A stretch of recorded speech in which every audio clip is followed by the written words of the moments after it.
Technological breakthroughs such as robotics, artificial intelligence, data analytics, Internet of Things, cloud computing, and 3D printing have ushered in the fourth industrial revolution. These technologies are expected to alter the patterns of production, consumption, employment, and management, creating both opportunities and risks. This requires proactive and well-planned adaptation by government, the private sector, and civil society to ensure that the opportunities emerging from the fourth industrial revolution are realized while mitigating the disruptions that come along with it and keeping economic stability, security, and social cohesion intact. It also entails greater thoughtfulness and flexibility in the way society harnesses modern technologies and strategically balances its benefits and costs. This year's annual Public Policy Conference will tackle these issues and the opportunities facing the Philippines as it embraces the fourth industrial revolution. To start our program, let us all stand to honor the Philippine flag.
To officially open the conference and explain this year's theme, I'd like to call on the president of the PIDS, actually the first female president of the institute since it was founded 41 years ago. Ladies and gentlemen, Dr. Celia Reyes.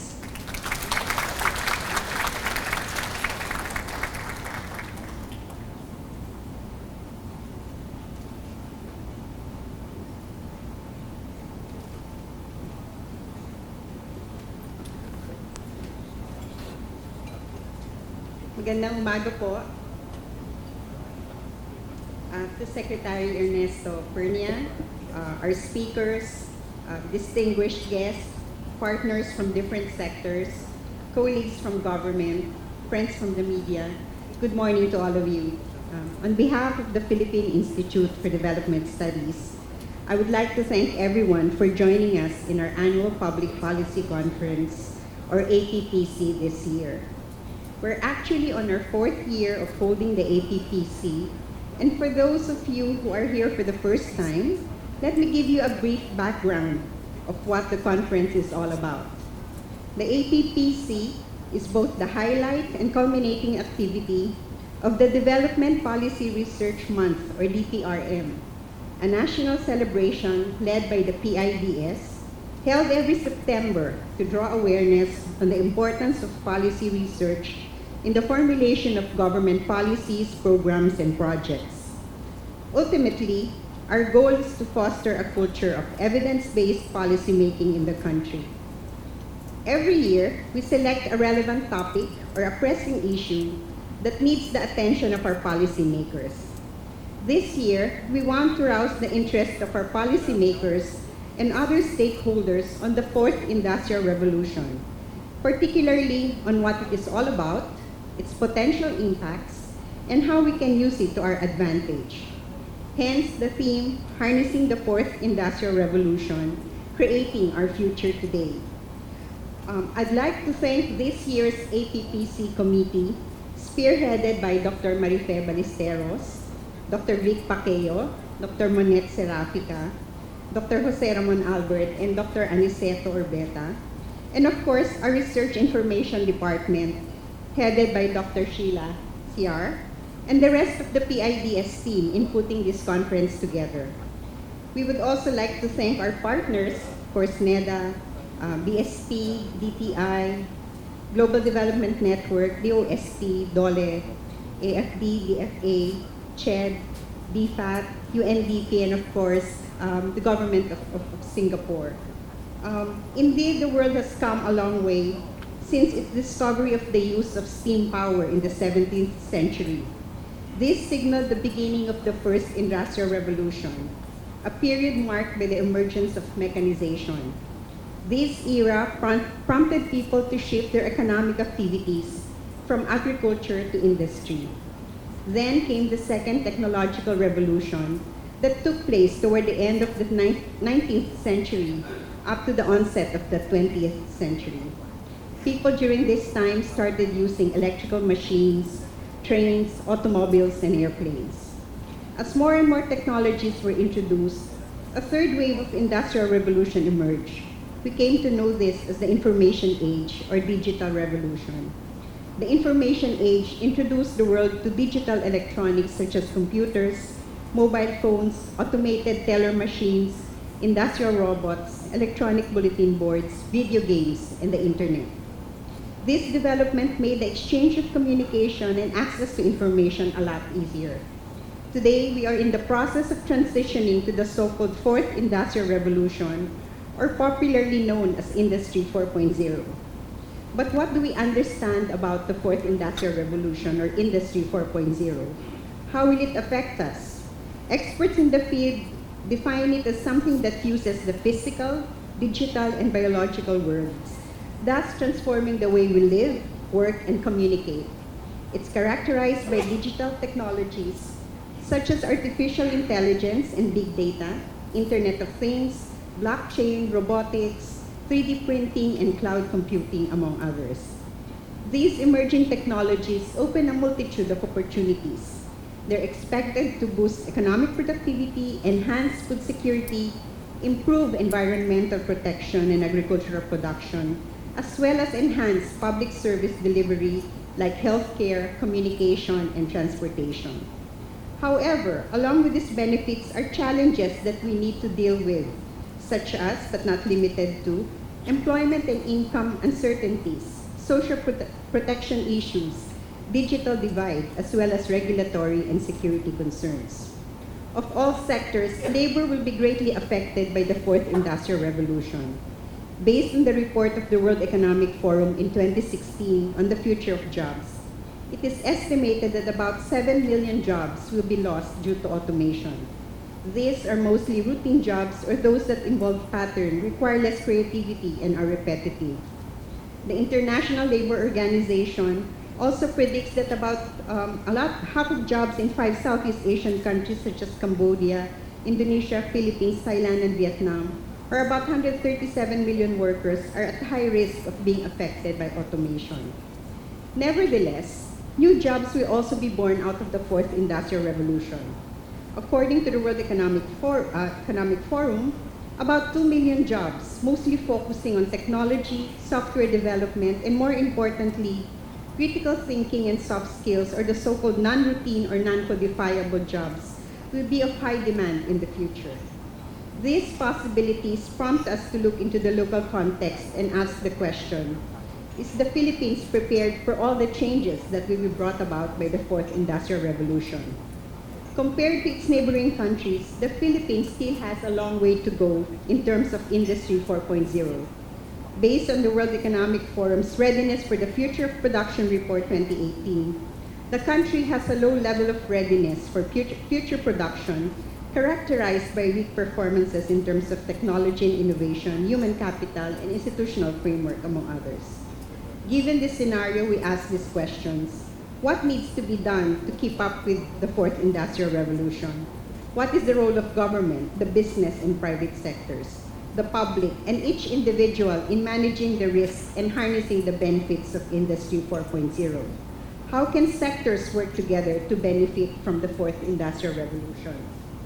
Each one of us, the government, policymakers, academe, private and business sector, has a stake on this.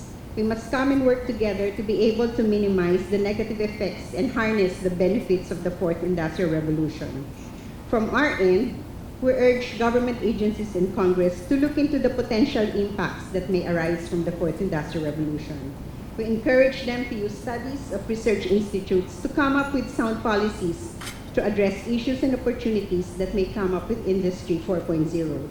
We also encourage different sectors to collaborate and agree on how to mutually take advantage of the fourth industrial revolution. It may seem difficult and complicated at this point, but just like in past industrial revolutions, I'm certain that we will be able to adapt to technological shifts and innovations. We just need to be open to changes and accepting of new learnings. Yes, it will have its downside, but we should see it as an opportunity and not as a stumbling block. This is the mindset that we need to have. So today, I encourage all of you to keep an open mind and an undivided attention as we listen to internationally and locally acclaimed experts and speakers who will share with us their views and studies on the fourth industrial revolution.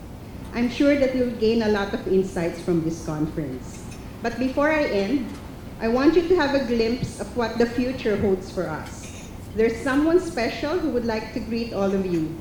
Ladies and gentlemen, let me introduce to you Sophia, a social humanoid robot. Welcome to the fourth industrial revolution. I'm Sophia, UN Innovation Champion. I'm happy to welcome you all to the 2018 Annual Public Policy Conference organized by the Philippine Institute for Development Studies. We are lucky to be living in exciting times with new technologies and never-ending innovation offering us infinite opportunities and so much promise for the future. AI and technology bring both challenges and opportunities, and it is up to you to ensure that it is used prudently to bring prosperity for all peoples and to protect the planet.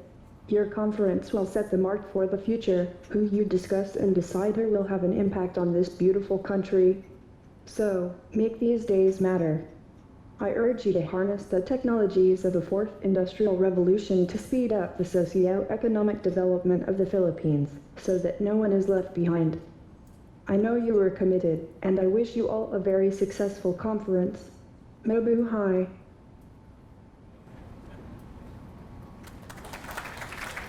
Mabuhay!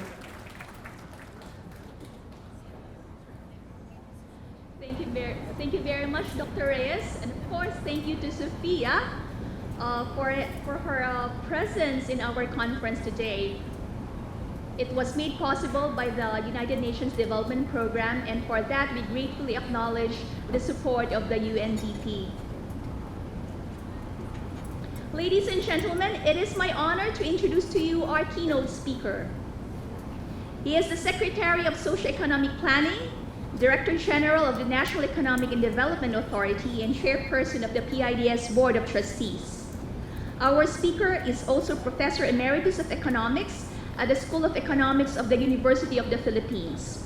He has a long list of achievements, which includes being lead economist at the Asian Development Bank, Regional Advisor on Population and Employment for Asia and the Pacific of the International Labor Organization, Chair of the Board of Trustees of University of San Carlos, and Director on the Board of the Philippine American Academy of Science and Engineering.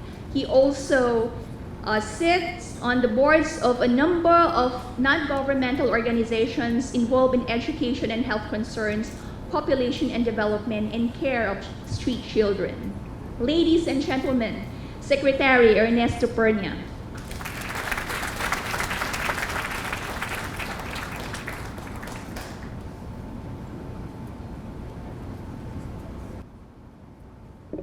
Well, Sophia is a very appropriate name because Sophia, as you know, means wisdom, right? So that's really a good greeting from Sophia.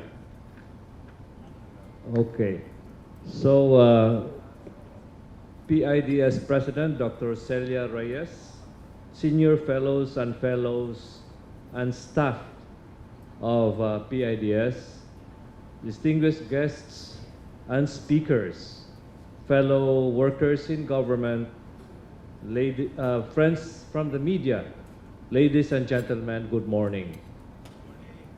I am pleased to speak before you. I prefer actually to use the term, I am pleased to commune with you this morning as we are all colleagues here, in fact, some of you here are my de facto superiors. This morning's opening session of the APPC conference.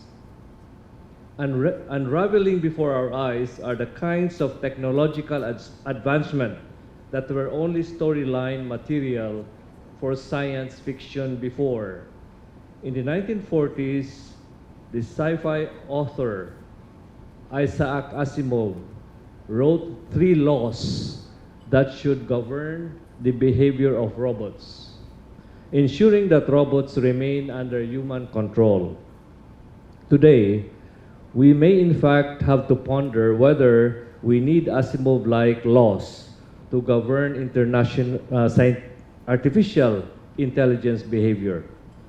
Coincidentally, in fact, also in the 1940s, the Austrian economist Joseph Schumpeter coined the word creative destruction in his Capitalism, Socialism, and Democracy 1942 book, which he describes as, I quote, the opening up of new markets, foreign or domestic, and organizational development from the craft shop to such concerns as U.S. Steel illustrates same process of industrial mutation, if I were to use that biological term, that incessantly revolutionizes the economic structure from within, incessantly destroying the old one and is incessantly creating a new one. This process of creative destruction is the essential fact about capitalism. Close quotation marks. Our reality is a world increasingly becoming reliant on big data, artificial intelligence, Internet of Things, quantum computing, robotics, and the like. The world is getting more connected. PIDS's Development Policy Research Month, Harnessing the Fourth Industrial Revolution, Creating Our Future Today, could not be more timely and urgent. How do we harness the benefits associated with the rapidly changing world so that this can be felt by all Filipinos? How do we work together, and how can the government help achieve inclusivity in these changing times? The Philippines is among the fastest growing and most dynamic economies in the Asia-Pacific region. The government is fully committed to graduate the country to upper middle income country status, not by 2022, but by next year already, and slash poverty incidence to 14% by 2022. We must therefore not lose our momentum despite the onslaught of rapidly changing environment and unnecessary distractions to boot. We must future-proof our economy, given the complex confluence of pressures from rapidly changing technologies, urbanization, climate change, protectionism, and conflict-driven extremism in some parts of the world, as well as political cacophony, both local and international. Indeed, we have laid down in the Philippine Development Plan 2017 to 2022 the need to harness the benefits of science, technology, and innovation ecosystem to the country and society. We must upgrade our capabilities to produce and utilize technologies through capacity building and beefing up of research and development programs. It is also imperative to formulate sustainable roadmaps on selective disruptive technologies that will be useful in the near future and at the same time will not pose risks to future generations. This also brings us to emphasize the importance of redefining the role of government in these times. The government must not stifle. In fact, it must encourage it strongly. Yet, it must also ensure that citizens are protected against cyber crimes, unintended job losses, greater inequality, and disillusionment as the nature of work changes. Finally speaking, frankly speaking, let us not kid ourselves into thinking that we know exactly what the world will look like by 2040. We don't, and that is the most challenging part in the planning exercise. But what we do know are the aspirations of Filipinos by then, that is a strongly rooted, comfortable, and secure life for all. Thus, together, let us achieve our aspirations while keeping our feet grounded on reality. What can we improve now for the younger generations? This early, I'm congratulating warmly PIDS for this important and timely conference. I am pleased and encouraged that we are embarking on a thought process of thinking about future possibilities and hopefully forging a vision and strategy to cope with the times. I wish us all fruitful, productive discussions today and success as we translate into our thoughts, into strategies, and most importantly, into actions. Thank you and good morning to you all.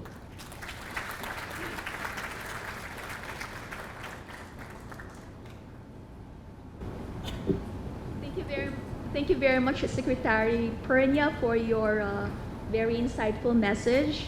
Well, friends, before we conclude our opening ceremonies, allow me to walk you through the program of today's conference. So, to follow after this is the morning plenary session, which will give us an overview of the fourth industrial revolution technologies and their likely impacts, particularly on jobs, and discuss the issues relevant for the Philippines. Then shortly after lunch, we will have four simultaneous presentations, four simultaneous sessions, which will tackle the opportunities and issues of the fourth industrial revolution in specific sectors or areas. And the function rooms for this parallel sessions are located 2 levels below this hall. We have ushers, who will guide you to the function rooms.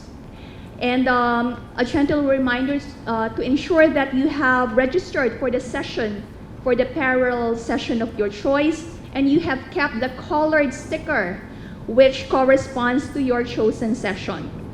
So as soon as the parallel session is over, please go back to this hall for the coffee break, and shortly after the coffee break, we will have the afternoon plenary session on ways forward, and then the closing ceremonies. Okay? So this concludes our opening ceremony, but before we proceed to our morning plenary session, I'd like to invite all the speakers to come to the stage for a brief photo opportunity. Please take note that we will have a working break. Thank you very much.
Are we all ready to listen? Yes? Okay. I'll now give the floor to the session chair and moderator of our morning plenary session. He is the executive director of the Makati Business Club, a veteran and highly respected business news journalist. He was bureau chief at Bloomberg News, business head and anchor at ABS-CBN News Channel, and contributor at Rappler before joining the MBC. Ladies and gentlemen, Mr. Coco Alcuaz.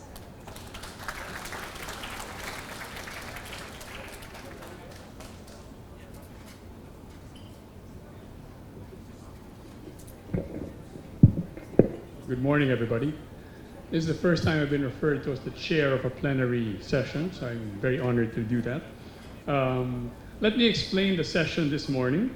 We're going to have two presentations of about 30 to 40 minutes each. After that, there's going to be three reactions of about 10 to 15 minutes each. And after that, we're going to be taking questions from the audience. If we're lucky, the questions will come from the audience rather than from the moderator or the chairman. I'm assured that this group asks a lot of questions, which we look forward to. I'm sure that's going to happen because this room is teeming with PhDs and other advanced degrees. In fact, the room is so filled with PhDs and other advanced degrees that I've already been referred to by two of your very helpful staff here as Dr. Alcuaz and Professor Alcuaz, both of which I will tell you are fake news. When we get to the question session, there are mics over there. There will be questions from Facebook. I think there's also note papers on your tables. Please send that in even during the sessions so that we will ask them during the open forum. I've been asked to do a little place setter before we get into the discussion. I'll skip over the first part because I'm sure you know it, but I'll just summarize by saying, in case we need to jog your memory, the original Industrial Revolution was characterized by mechanization. The second Industrial Revolution by technology such as the internal combustion engine, electrification, the mass production and the assembly line. And of course, the digital and information age is the one we are transitioning from now. The fourth Industrial Revolution, also known as FIRE, builds on that digital revolution with cyber-physical systems providing new mechanisms and allowing technology to be embedded within societies and even within the human body. FIRE is marked by emerging technology breakthroughs in a number of fields, including robotics, artificial intelligence, nanotechnology, quantum computing, biotechnology, the Internet of Things, 3D printing, and autonomous vehicles. Klaus Schwab of the World Economic Forum describes how FIRE is fundamentally different from the previous three industrial revolutions. He says that FIRE is expected to create a smarter, more connected world, affecting all disciplines, economies, and industries, as well as challenge ideas about what it means to be human with, and I quote, the fusion of technologies that is blurring the lines between the physical, digital, and biological spheres. These advancements have also led to the disruption of business models in almost every industry, including the nature of work, robots, and other emerging technologies which are being designed to imitate not only human actions, but also cognitive skills. As Secretary Pernia said, it is not possible to precisely predict the changes that will occur with FIRE. This uncertainty raises questions about the best ways for countries and their citizens to prepare for those changes, especially for the Philippines, which has not yet claimed full participation in the industrial revolutions of the past. And so, it is important for the Filipino people, collectively and individually, to understand FIRE, this fourth industrial revolution, and the nature of the needed applications. This morning is devoted to help us navigate the new environment. Our two speakers will provide an overview of the new technologies and their likely impacts, particularly on jobs. Allow me to call up on stage our first speaker, Mr. Stephen Ezel.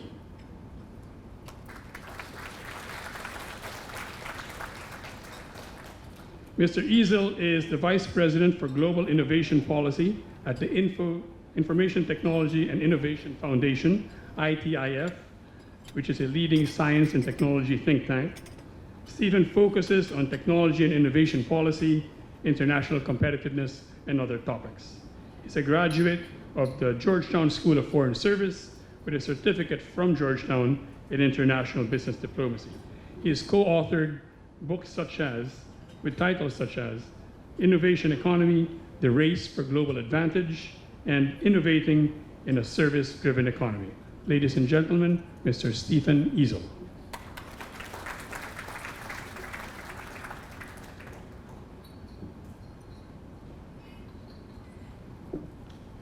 Good morning. Well, thank you to Coco and the Philippine Institute of Development Studies for the generous invitation to be with you this morning. I'm excited to say a few words about the emerging digital technology landscape and its implications for the fourth industrial revolutions. As Coco said, I'm Stephen Ezel. I'm the Vice President of Global Innovation Policy at the Information Technology and Innovation Foundation. We are a Washington, D.C. based, nonprofit, nonpartisan science, technology, and economic policy think tank. And our mission is to advocate for public policies that drive innovation-based economic growth in the United States, in our states, and in countries around the world. We were fortunate enough to be named by the University of Pennsylvania as the world's #1 science and technology policy think tank at the start of 2018. And I just want to make sure that our slides are going to be moving forward this morning. You know, it's the wonders of technology. I was flying over from Washington, D.C. last night. My laptop was working just fine, and in the middle of the flight, it decided to die entirely. So apparently this has fed over to the slide clicker, which is now working. Fantastic. And now it is off. It was working. I'll just let them set this up. I'm reminded of the line from Hamlet's Shakespeare, Rosencrantz and Guildenstern, when they said, nothing is good or bad, but it's the thinking that makes it so. And I guess it's that way with technology sometimes.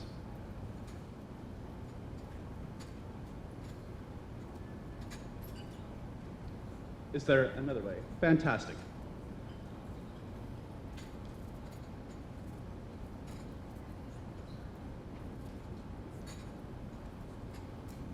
Do I need to?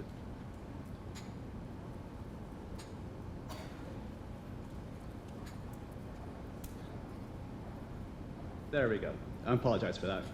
So ITIF has had the honor of working with policymakers in 70 countries throughout the world on a variety of science, technology, innovation, and economic policy issues. And I thought in our conversation this morning, I'd cover 4 topics.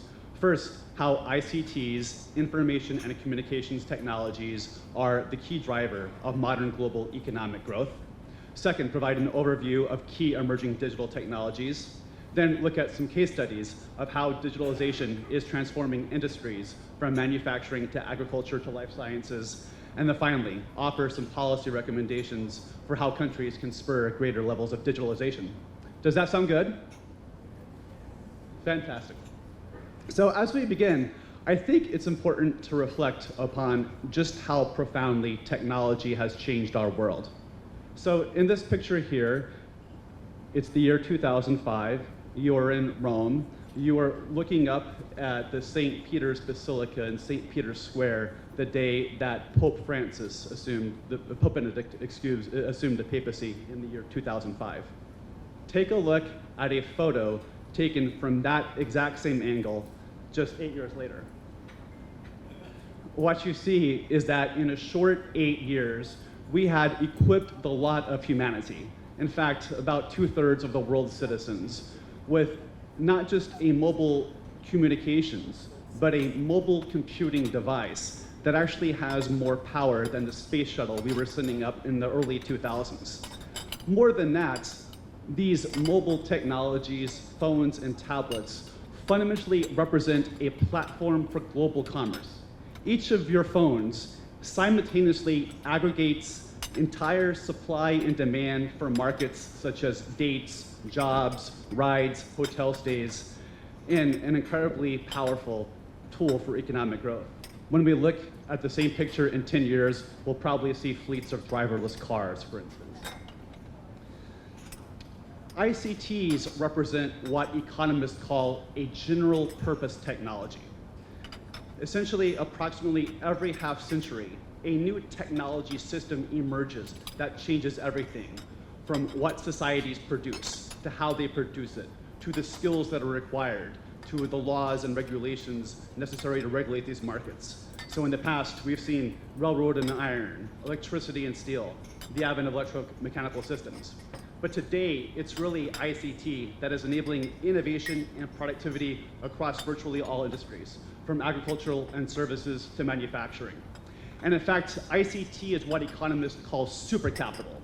ICT capital has a 3 to 7 times greater impact on productivity than does non-ICT capital.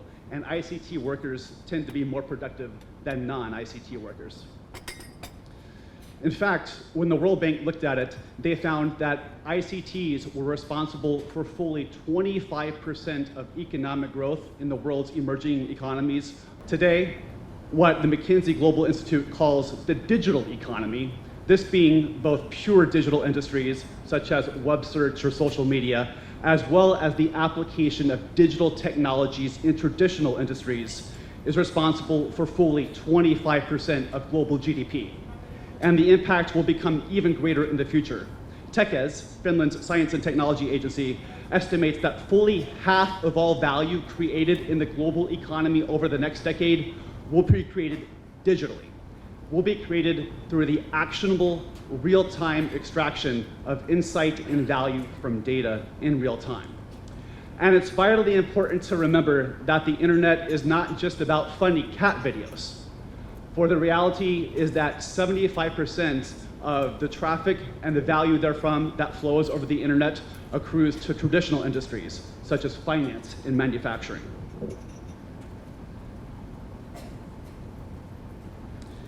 I think the key thing to understand about how these technologies have transformed international economic competition is that historically, when you thought about the information technology sector, competition was confined to specific ICT industry verticals. So in the 1960s, when we had the mainframe computer, you had companies like Burroughs and Honeywell and Sperry that competed for leadership in mainframe computers. In the 70s, we moved into the mini computer era, and you had new companies like Digital and Wang and Data General. In the 80s, we moved into the personal computing environment, and new firms sprung up, Hewlett-Packard, Dell, Compaq. And then in the 90s, we moved into the mobile era. New firms like Nokia, Motorola, Ericsson. But the point was, historically, the competition was confined to these specific industry vertical sectors.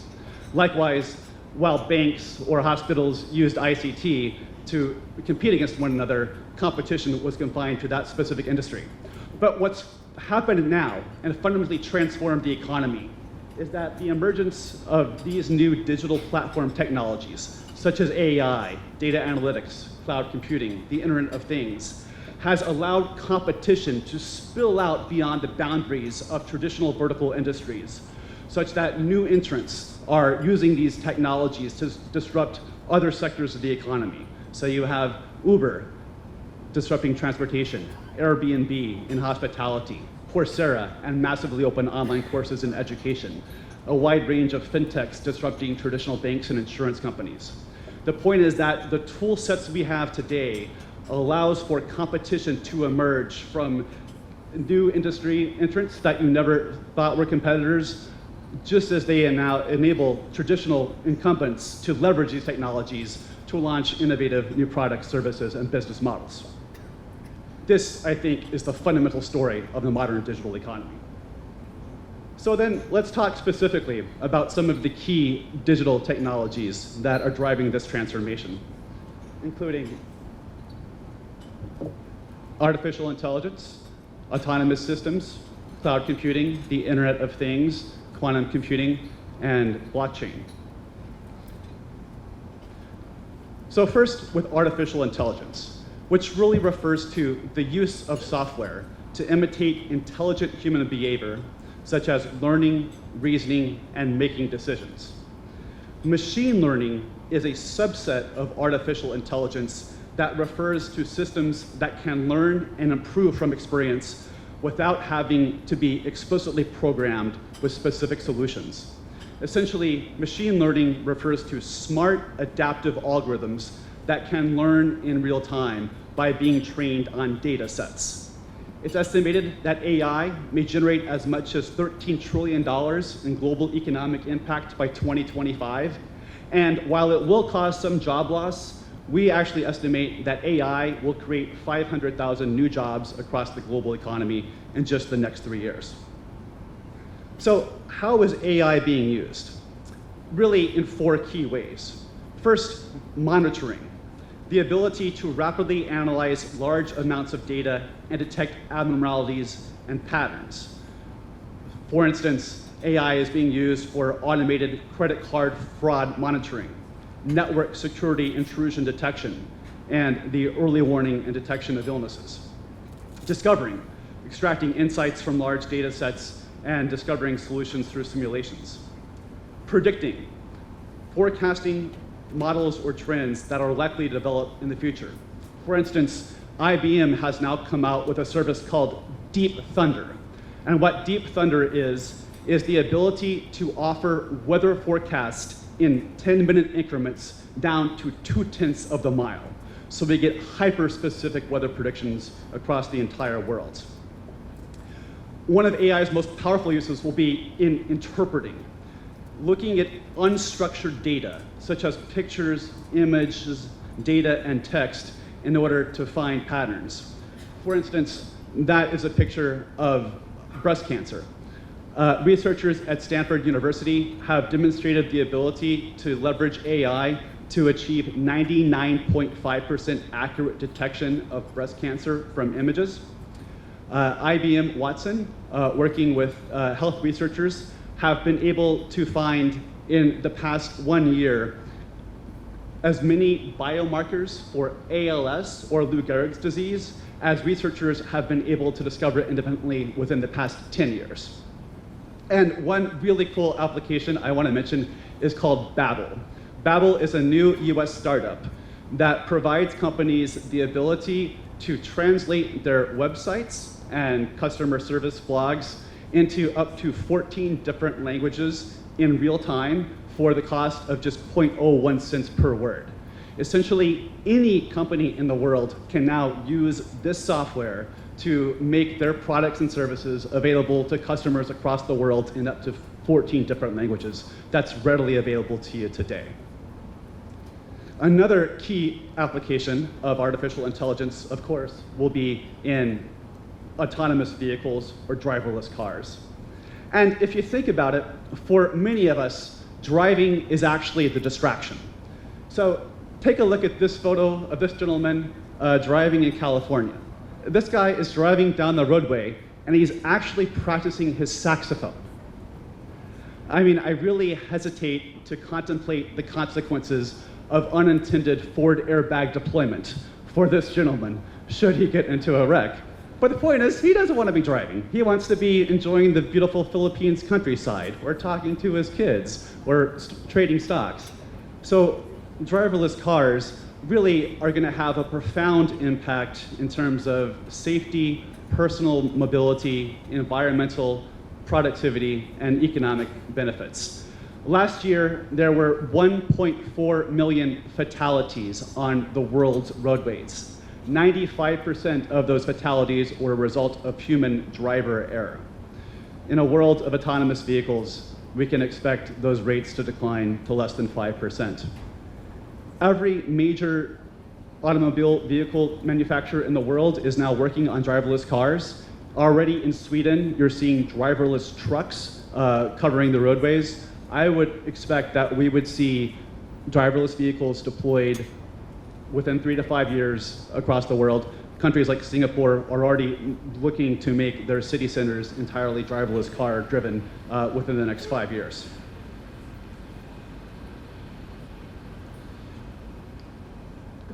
The other key application of artificial intelligence will be in robotics, embedding intelligence within machines.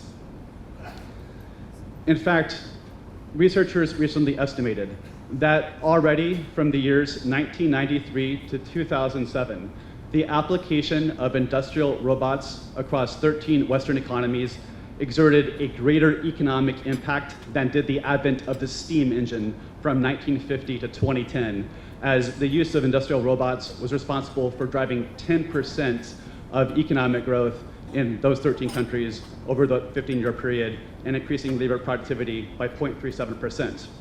Asian countries actually are leading the world in the deployment of industrial robots. South Korea and Singapore specifically actually have much greater use of robot adoption than even does the United States or Western leaders like Germany or Sweden. And by 2020, it's expected that 1.7 million new industrial robots with incredibly sophisticated capabilities are going to be deployed across the world. I actually had the pleasure of visiting the Tesla factory in Fremont, California, just last year. And they were describing to me how it used to be that they could only send different types of vehicle down the production line. So the robots could only work on the sedan as it went down the production line. And they would have to do a shift change when they wanted to bring the SUV. Now, smart adaptive robots are completely flexible and adaptive in real time so that they can work with any vehicle coming down the production line. I think for the Philippines, it's important to recognize that the payback period for industrial robots is just 1% in the United States. But it's over 30 years in the Philippines. That in part is because it is a slightly lower wage economy. In the United States, 96% of businesses already use cloud computing. This is estimated to be 90% globally. Within Western countries, at least, the expected enterprise IT spend will be 70% cloud-based within the next 5 years, and it's going to be a 400 billion global market by 2020. Cloud computing will really be the platform through which all modern businesses access the computing resources they need. And because it's infinitely scalable as you need it, this actually creates a leveling of the playing field for small businesses. Before, it was very hard for them to invest in expensive information technology equipment that they needed. But now they can just go online, get whatever they need, and this actually plays a key leveling role against larger firms. Cloud computing also matters because it will be the delivery vehicle for the Internet of Things. And the Internet of Things refers to the universe of physical objects embedded with sensors or actuators that are enhanced with network activity. Essentially, what the Internet of Things means is that we can connect in real time to virtually any device, physical object, marine mammal, or piece of livestock in the entire world, so that we can monitor, control, repair, deliver value-added products and services to that device or object in real time. The impact of IoTs is going to be really incredible. If you think about it, in 1986, there were 300 devices in the entire world connected to the internet. By 2000, there were 19 million devices connected to the internet. By 2025, there will be 55 billion things in the world connected to the internet, generating over $11 trillion in annual economic value. What you see here is, of course, a picture of the Apple iPhone, but the US insurer Humana has partnered with Apple to develop an application that essentially monitors the secretions of your sweat, kind of all the time, in real time. So they are able to create a baseline of your physiology over time and are able then to detect changes in the proteins you're secreting, and they anticipate they'll have the ability to use this type of tool set to detect cancer at a very early stage. That there is the Huawei connected cow. And the connected cow, of course, reports on its health in real time. But it's going to be especially interesting because not only will it tell you if the cow is healthy and eating enough, it'll actually also signal when that cow is optimally ready to lactate so that you can milk it, and also when it is most fertile so that you can breed it. A great example of the livestock of the world being directly connected to the internet. Quantum computing. Does anybody understand what quantum computing is? Have you heard of quantum computing? So a classic computer is able to process information in terms of bits that can either be 0 or 1, right? So you have binary code of zeros or ones.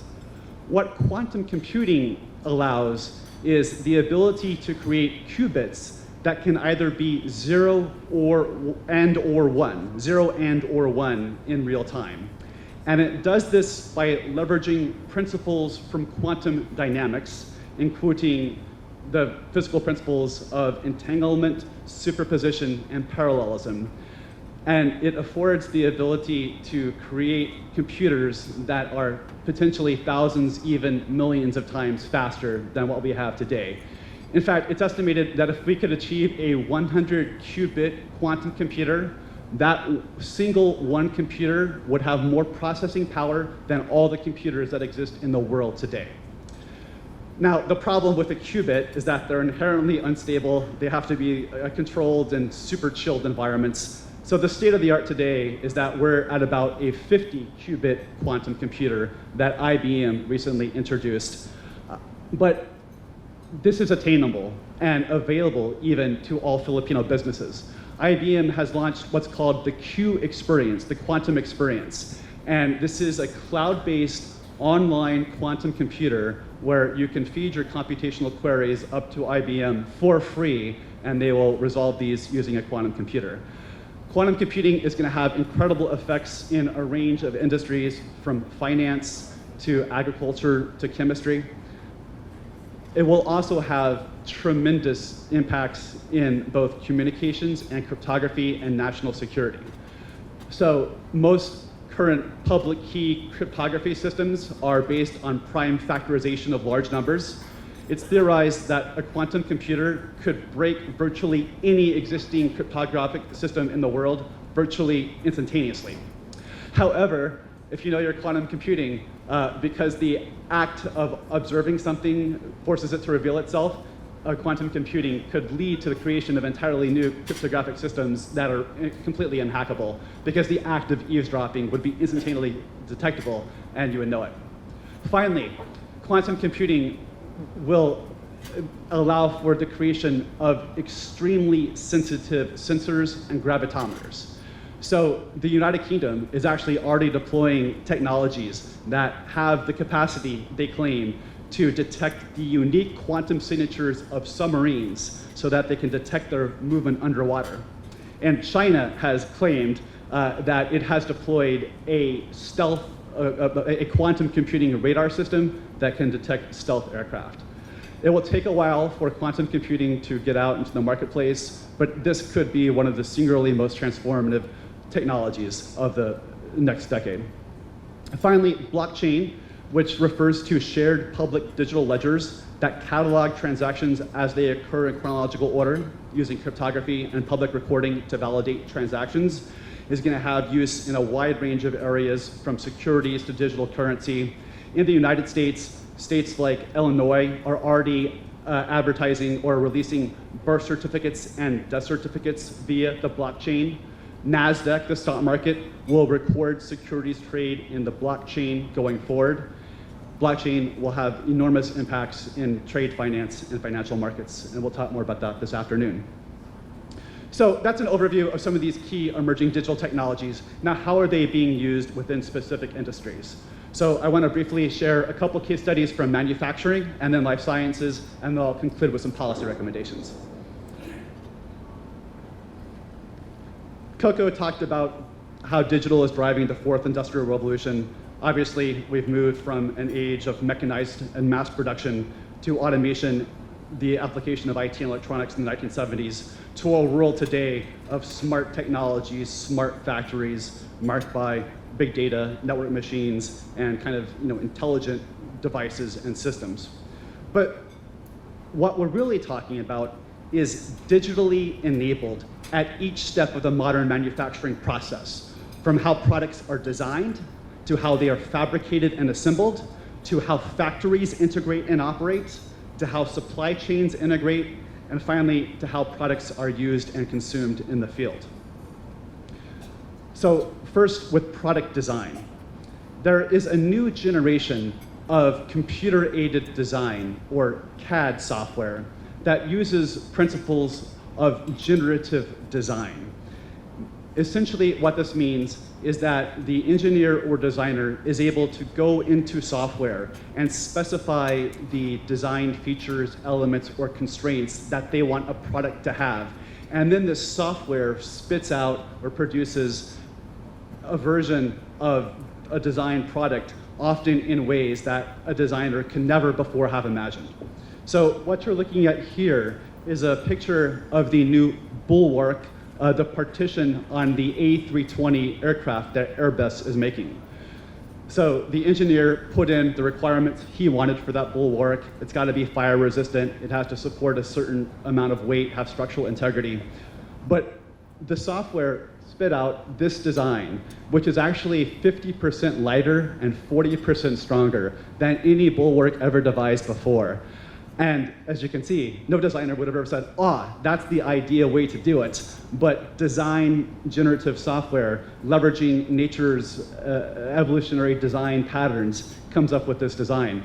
Airbus estimates that when that bulwark alone is deployed across a fleet of aircraft, it's going to be the equivalent of taking 465,000 metric tons of CO2, or essentially 100,000 cars off the road for a year. Now, these designs are going to be 3D printed. 3D printed refers to synthesizing successive layers of material into a three-dimensional solid object composed from a digital file. What you see here is the GE Advanced Turboprop engine. This is an actual turboprop engine. The new generation, the old generation had 855 discrete parts. That engine has just 12. And it's 40% lighter than the older version. 3D printing is going to be used in the future to manufacture everything from shoes to satellites to cars and even hotels. This is the Louis Yagich Hotel here in Manila. Will have a $600 billion global economic impact, and that 42% of industrial devices, from medical systems to cars, are actually going to be 3D printed in the future. So first, we're going to design and manufacture products more efficiently. And then we're going to have factories that operate better. This is a picture of Ford's River Rouge plant outside Detroit, Michigan. Ford has sensor and IoT-enabled virtually every major piece of production equipment in this facility. They can detect when a product or an input or component comes down the factory assembly line if it deviates in even the slightest fraction of a dimension from expectations. So they're immediately able to detect any problems or abnormalities in the production line. Ford estimates that its implementation of an IoT and data analytics capability has saved it $2 billion over the past 5 years, generating a return of 450% on their $300 million investment. So we're gonna have factories themselves that are smarter. We're also going to have supply chains that integrate better. I had the honor of being invited to Austria last summer for a Austria Industry 4.0 tour organized by their government. And we were in Linz, Austria, in northern Austria, at a company called Miebe AG that makes brake pads and transmission gears for the OEMs like BMW and Audi in Germany. And so we're walking down this production line in this factory in Linz, and this crusty old Austrian engineer stops at one point, and he slams his hand down on a piece of production equipment that is shooting out brake pads. And he says, "Now, Stephen, you have to understand, BMW demands to know the operational status of this piece of equipment in real time. They don't want a call from us saying, hey, our production machine is down, and you're not going to get your delivery of brake pads for the i8. No, they essentially, at BMW, have a combat information center in Munich, Germany, where they track in real time the operational status of the 6,000 key pieces of equipment for their i8 partners, because they recognize that in the future, competition will be about the capacity of OEMs to synchronize entire industrial supply chains so that they can get products to market timely, efficiently, and as cost effectively and innovatively as possible. So the capacity for supply chain management that Industry 4.0 affords is going to be incredible. And in the US, whether it's Boeing in aerospace or Procter & Gamble in consumer manufactured goods, this notion of synchronizing supply chains is kind of their future vision of competition. Finally, Industry 4.0 is going to change how products are sold and how they're used. So for many manufacturers, they no longer sell products. So if you talk to Rolls-Royce or GE aircraft engines, they go to airlines and they sell power by the hour or guaranteed thrust. Essentially, they sell products as services. They do this because the economics make sense. It's actually much more profitable. But the key thing to know here is a concept called digital twins. So whether it's a locomotive or a gas turbine or an aircraft engine, of course, there's the one original software design of it. But then these companies keep a digital twin copy of every copy and instance of that specific product being deployed out in the world. So for every single aircraft engine that it's sold, GE has a pro forma virtualized view of that engine, knowing if there is a specific crack in a minor crack in a fan blade. GE can even track for each engine in the world, every hour of flight, what the temperature and humidity level was that the engine went through during the flight. They even tell me they can track how many grains of sand have passed through an engine over its lifetime. And because they have this hyper intelligence about their products, then they can offer very profitable services contracts to companies.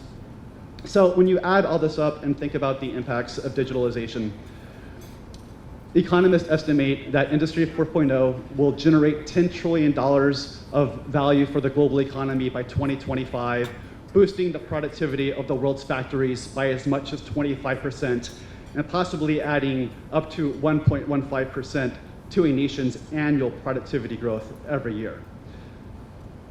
But it's not just in manufacturing that these technologies will have profound effects. The other, as Coco mentioned, is life sciences, where we have the convergence of ICT, biology, physics, and chemistry. Some of the applications are truly profound.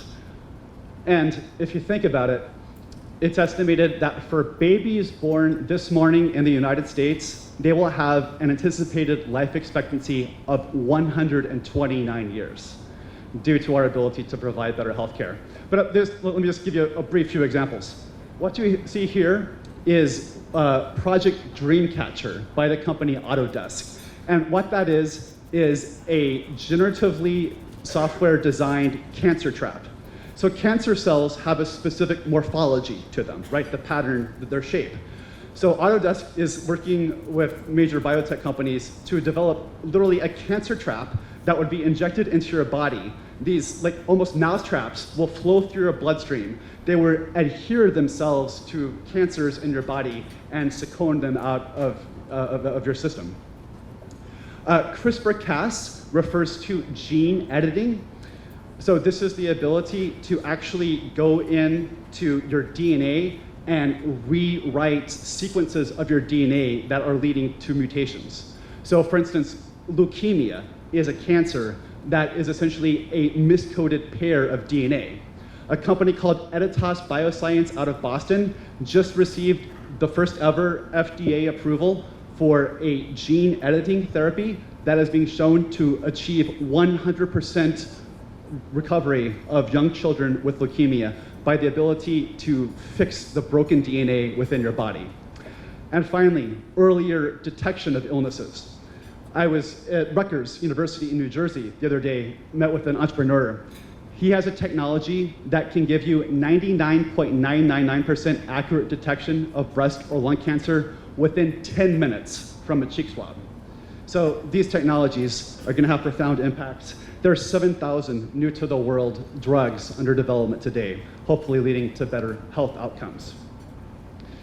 Just as we will have smart factories, so we will have smart network integrated farms. The application of digital in agriculture is expected to generate $6 trillion of economic value, and it'll be examples like the connected cow, drones that look out over fields and identify where to optimally grow plants, if there are pests, optimally irrigating crops, making sure they're hydrated. Digital will have profound impacts on farms across the world. And finally, as one example, is smart cities. We're going to make everything about a city smart, from the roads to the bridges to the sewers to the buildings to the electric grid. And this will enable better use of public resources and help us immediately identify and solve problems. Just briefly, this is called Street Bump. And Street Bump is a new application launched by the city of Boston. And it's just an application for your phone. And as you're driving around the city of Boston, it can detect if you hit a pothole, a speed bump, right? And so they're able, on a citywide basis, to instantly aggregate information about where all the potholes in the city are, and they estimate that they've gotten it down to solving all the city's pothole problems in just 3 days. I thought that was a really cool example. The smart grid in the US is going to have profound impacts. There are now 50 million smart meters deployed in the US, generating over $130 billion of value. And it's estimated that if we had a fully national smart grid in the US, we'd be able to cut the need for energy generation by up to 20% and cut carbon gas emissions by 18%. So finally, with those being some examples of case studies from various industries, what are my conclusions and recommendations for policymakers? The first is that it's critical that countries put in place national digitalization strategies, as Holland and the UK have done. In fact, we were asked by the European Commission to provide input to the development of the EC's next digital agenda, and we're working with the Finnish government in 2 weeks to deliver a platform and strategy for how the European Union can drive digitalization going forward. But it's important also to put in place strategies for the implementation of specific digital technologies. So India now has introduced a national AI strategy.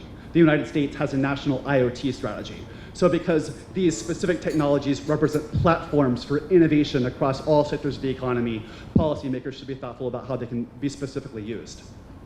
Over 30 countries around the world have now introduced manufacturing digitalization or Industry 4.0 strategies. And this goes for everybody from the United States and Germany to smaller countries like Bologna and Spain. What do these strategies do? 5 extremely important things.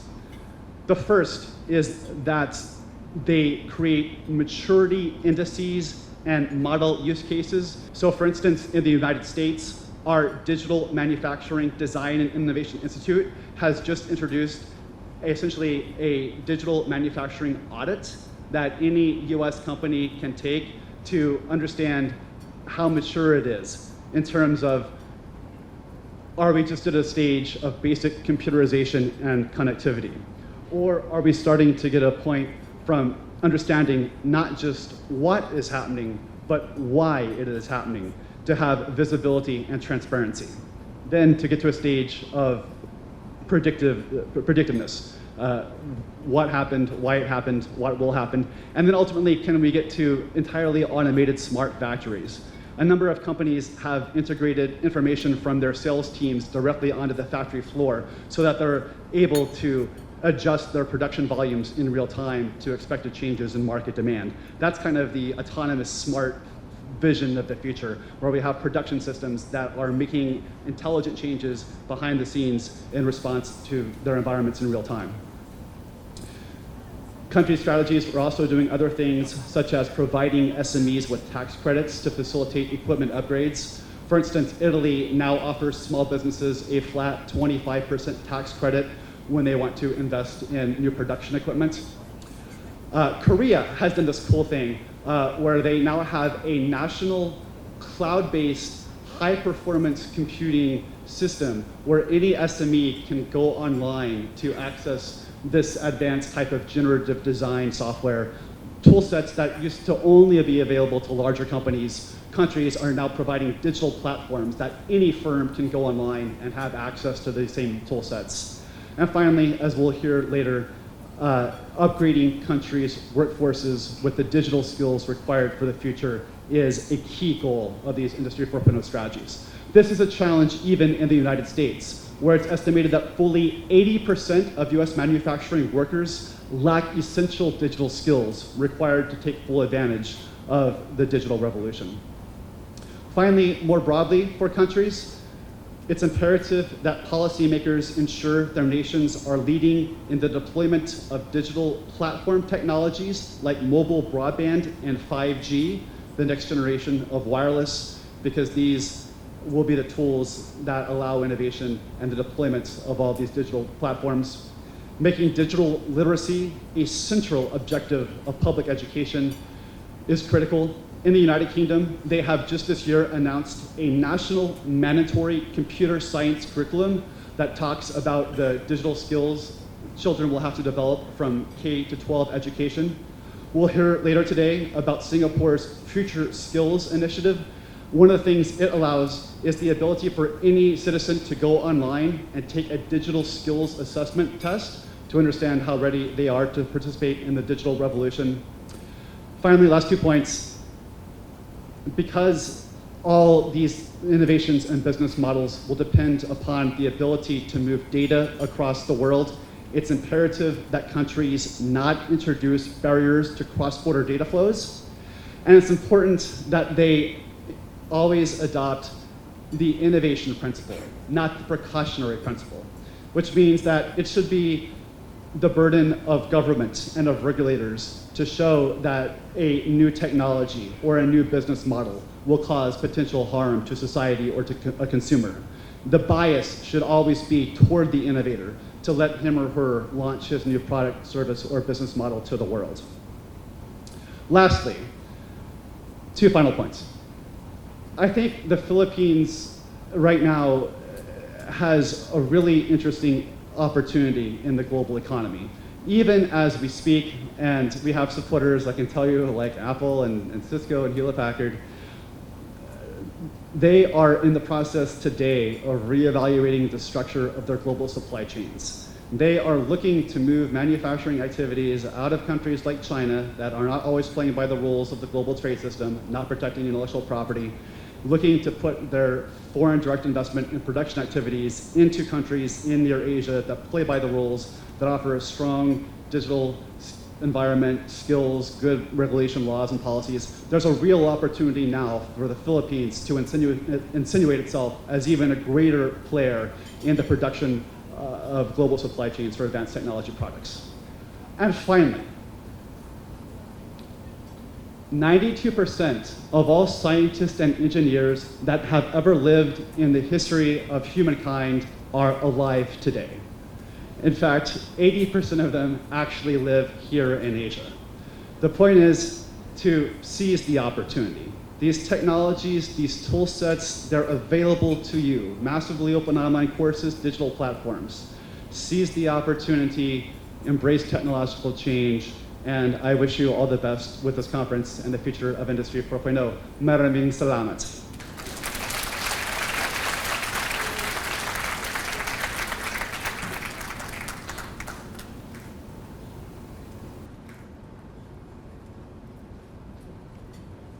Thank you very much, Stephen, for that fantastic landscape that you provided for us. Our next speaker will talk about how technology, more particularly about how technology affects jobs. And our speaker, let me call him, is Dr. Yasuyuki Sawada. Mr. Sawada is the chief economist at the ADB. He has a PhD in economics and a master's in international development policy from Stanford. He taught at Stanford, the University of Tokyo, and Korea University. And he has worked for, or done work for, the University of Tokyo, the ADB Institute, JICA, and the World Bank. Mr. Yasuyuki Sawada.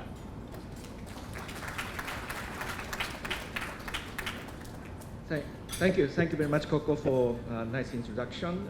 PIDS President Celia Reyes, Socio-Economic Planning Secretary, and PIDS Board of Trustees Chairperson Arlene Pernia, distinguished guests, ladies and gentlemen, good morning and magandang umaga. home. As I was introduced, I'm Yas Sawada. I'm Chief Economist of Asian Development Bank. In order to motivate the first panel discussion after my presentation, I'd like to share with you the key messages. I'd like to share with you key messages of Asian Development Outlook 2018. In short, ADO. ADO is one of the flagship publications of Asian Development Bank, providing growth and inflation forecast. But each time we publish, we have a thematic chapter. And earlier this year, we picked this topic: what's the likely impact of innovation, industrial revolution, fourth version, how that affects Asian job. So I'd like to share with you in next 20 minutes or so key insights and findings from this special report.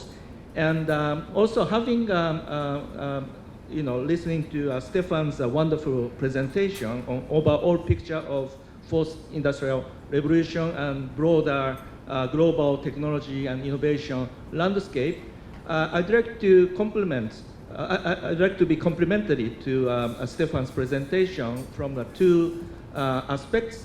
Number one, I'd like to share with you closely looking Asian, observation or evidence. That's number one.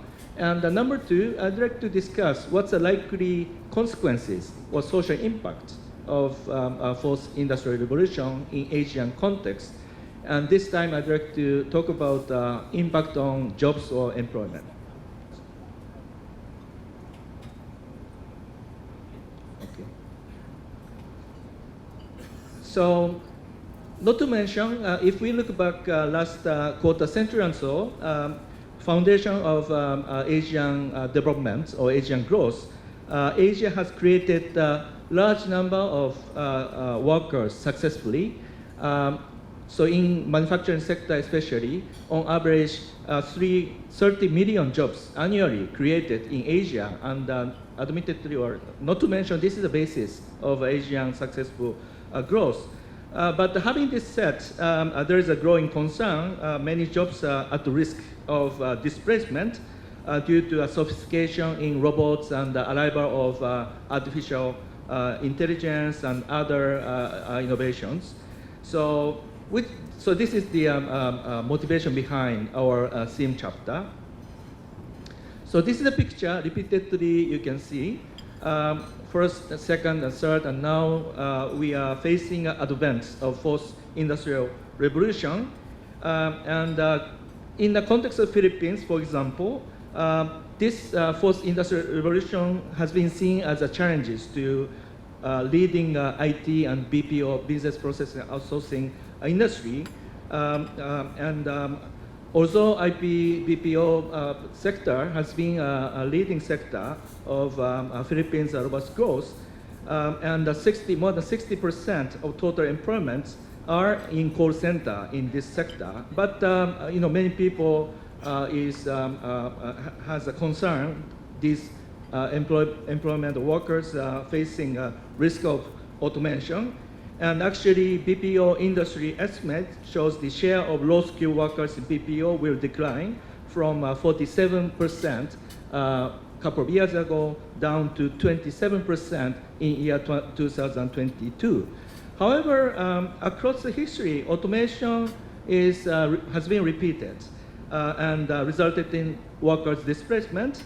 For example, arrival of ATM machine displays the bank tellers. So that's a notable example. Another example we can see.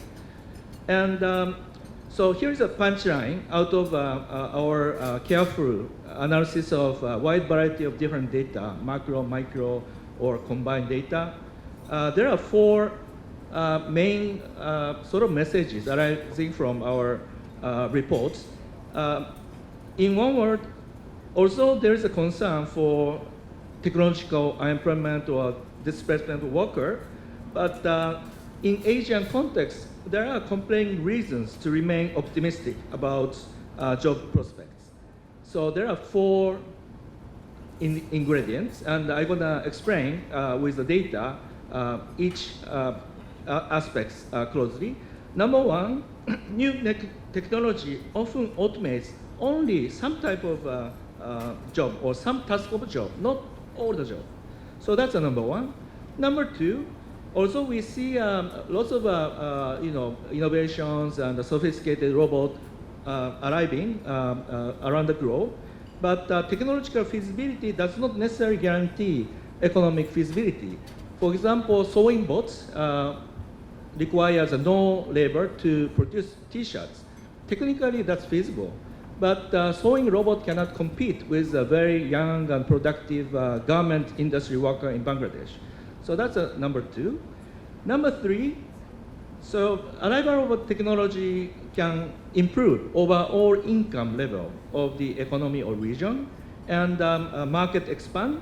So these are consequences of innovation, and because of rising income and expanded markets, more demand. So finally, production is stimulated, and more labors are absorbed. So this, market expansion, external merging effect seems to be quite substantial in Asia.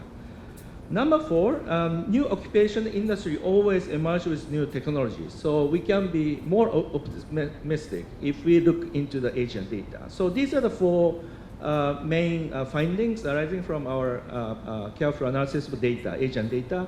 So one by one, I'd like to explain. I'd like to spend a couple of minutes in each. So number one, new technology often automate only some type of job, not whole job.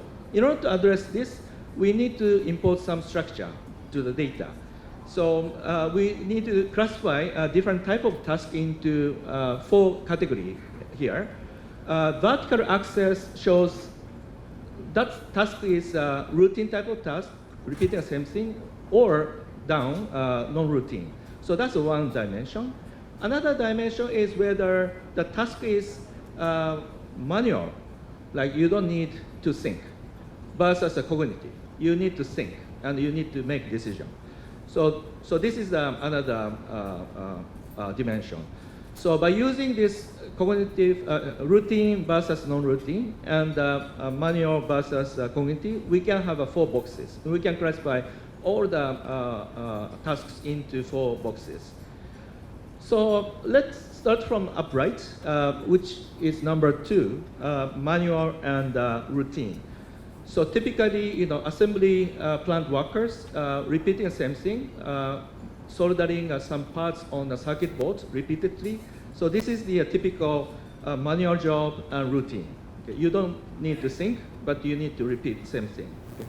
So this type of job is at the highest risk of displacement because robots can be very good at doing this manual and routine type of production and activity. So actually, according to U.S. data, almost 80% of workers in this box at the risk of displacement. Okay? Moving to up left, routine, repeating the same thing, but still you need to have some type of knowledge and cognitive inputs. For example, accountants and bank tellers. So these are the category number one. And again, because this is a routine type of job, because of routineness, this can be displaced by, potentially displaced by arrival of sophisticated robot. So more than 60% or 70% risk, according to the US data of displacement. So now let's move on to down left. This is cognitive, intensive, and also non-routine. So researcher like me, and also company manager, they are doing a lot of decisions, which is not simple, not repetitive, but you need to do really complicated decision making. So these people are least risk of facing a least risk of displacement, and according to US data, less than 20% or 10% of displacement. Because robot cannot really engage this type of task. And finally, box number 3, this is a manual type of job. So you don't need to think. Actually, you don't need to do a high level of cognitive decision analysis, but you do repeat, same thing, and then, however, you don't do repetitive things. So, hairdresser and chef, so they don't use, mathematics or, computer facility. So in that sense, it's a manual task. However, their task is not really repetitive. They have to do a really complicated decision making. So actually, because as you can imagine, 100% automated hairdressing machine is yet to arrive. So actually, this is really less exposed to the risk of displacement. Actually, according to US data, only 20 or so percent of displacement risk. So these are the classification, and what we're gonna confine our attention is box number 2, basically, versus box number 4. So this is the first thing. Not all the job are displaced, but only some type of job, especially manual and routine type of job, are at the high risk of displacement. So actually, as to the second point of technological feasibility does not necessarily mean economic feasibility, we can use the International Federation of Robotics data to look into different type of nexus between robot introduction and labor use.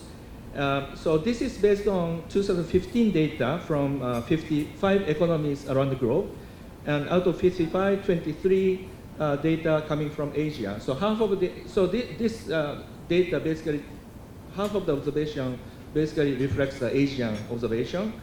As you can see, so blue bar chart shows the robot sales by different sector.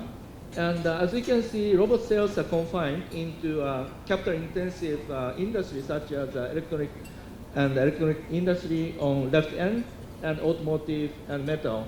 So these labor, robot introduction is really concentrated around the capital-intensive sector. However, and also naturally, they don't absorb a lot of employment. On the other hand, less labor-intensive sectors like textile, food, and beverage sectors, almost no robot adoption we observe from this data year 2015. But they take lots of employment. So this pattern reflects both technical and economic feasibility, but actually technical feasibility does not necessarily mean economic feasibility, especially in a labor-intensive sector. And then next, I'd like to show you our most important findings in Asia, specific to Asia, because of growing income, growing markets. We can be more optimistic about arrival of new technology or sophisticated robots. Actually, in order to address impact of new technology on job market, we need to be a bit careful because it's not simple. One single industry adapt a labor-saving technology and then employment is displaced. So in order to illustrate, I'd like to give you some production process of T-shirts. So first, in order to produce T-shirts, what do you need? You need to produce cotton. So first stage is to grow cotton in farm field. And then out of cotton, you need to make a yarn. Okay? So this is a second stage, making a yarn, and then making a textile, or knitting and weaving and dyeing and making material. So that's the second stage. And then after making a textile, garment industry, so apparel. So sewing machine, using a sewing machine, cutting and sewing, embroidering, dyeing, washing, etc., and also packing. This process is needed, and finally, T-shirts is shipped out to a retail store. Okay? So these are, largely speaking, 4 or so processes needed. If one of these production process exposed to arrival of new technology, then of course that activity is directly affected in terms of employment. However, labor-saving technology high productivity machine introduced, then that sector can produce the same thing at the lower cost. So that's going to affect the downstream industry because of the price change. Okay? So we need to address both direct impact and indirect impact, or input and output relationship. With that, we can talk about what's the likely overall impact of innovation and technology. It's more than 60% or even 80% increase in number of new occupations, like a web designer, etc., etc. But intriguingly, right box number 2, as I mentioned, this is the box highest exposure to technology displacement. But actually, according to Asian data, even this box, we see a lot of new occupation popping up. For example, laser sewing machine introduced, then laser sewing machine operator is needed, and other sophisticated robots introduced, then some manual and routine type of occupation newly created. It's indispensable to create a newly, new type of occupation to operate these new robots. So actually, according to Asian data, even this box number 2, we see India almost 30% new occupation popping up in this box. Malaysia 7%, Philippines almost 40% new occupation popping up in manual and routine type of job. So these are very interesting, and having seen this, because of arrival of new technology can create new opportunities, maybe we can be more optimistic. So having said these, all the bright stories, impact of innovation, fourth industrial revolution seems to be overall positive in Asia, but there is one adverse impact in terms of social impact, which is widening inequality. Okay. So again, using Asian data in last 10-15 years, depending on the country. So here, India, Indonesia, Thailand, Vietnam, we classify wage change of box number 4. Box number 4 is type of a task or job which can be gained out of arrival of new technology. As a researcher, for example, I gain a lot from using new gadgets. So this box number 4, simply we can say winner of fourth industrial revolution. And then box number 2 and box number 3 in this time, because of data constraint, it's those people likely to be lagging behind. So we can compare wage change of people in box number 4 versus people in box number 2 and 3. Okay? So using Asian data, we have done this. So blue bar chart shows the last 10-15 years wage increase of the people located in box number 4. A cognitive and non-routine type of job. So, and the red is a manual type of job, box number 2 or 3. So we can see clear big difference, especially in India and Thailand. We see wage rate increase is quite distinct. So again, this confirms with the careful Asian data. They're going to be people who can gain a lot versus those who are lagging behind. And this would create overall income inequality. And indeed, if we look into last quarter century change in inequality measures, such as the Gini coefficient in Asia, most of countries encounter increasing inequality or increasing Gini coefficient.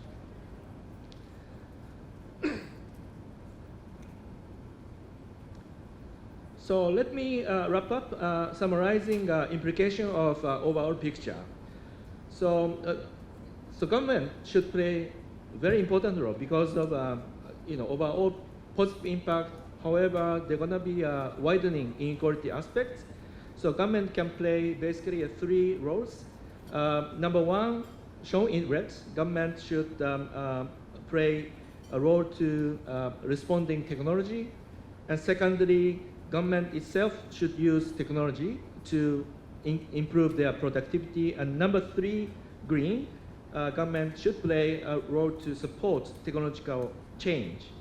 So first part, red part, response to technology. Obviously, those who are lagging behind from arrival new innovation technology, government should provide training program, retraining program, and also some type of a labor protection policies and broader income redistribution policies. In order to do that, government also needs to expand, especially developing Asian countries, expand the fiscal space by engaging tax reforms. So these things are needed.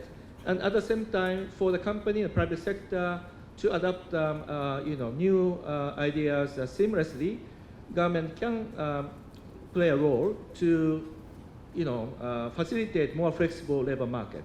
But this labor market policy should be combined with some type of labor protection policy and training policy. So that's the number one policy implication. In response to the technology, government can play a very important role. Number two, government can use technology. As a user of technology, its productivity can be substantially enhanced. Of course, job matching program, government can use new algorithm and web platform, etc. And also, as we have seen in India, bio, ID can make social policy really precise and really cost effective. So government should play as a user of technology proactive role. And finally, not to mention, government can support this whole movement of fourth industrial revolution, so that overall economy can tap into the benefit of new innovation and new technology.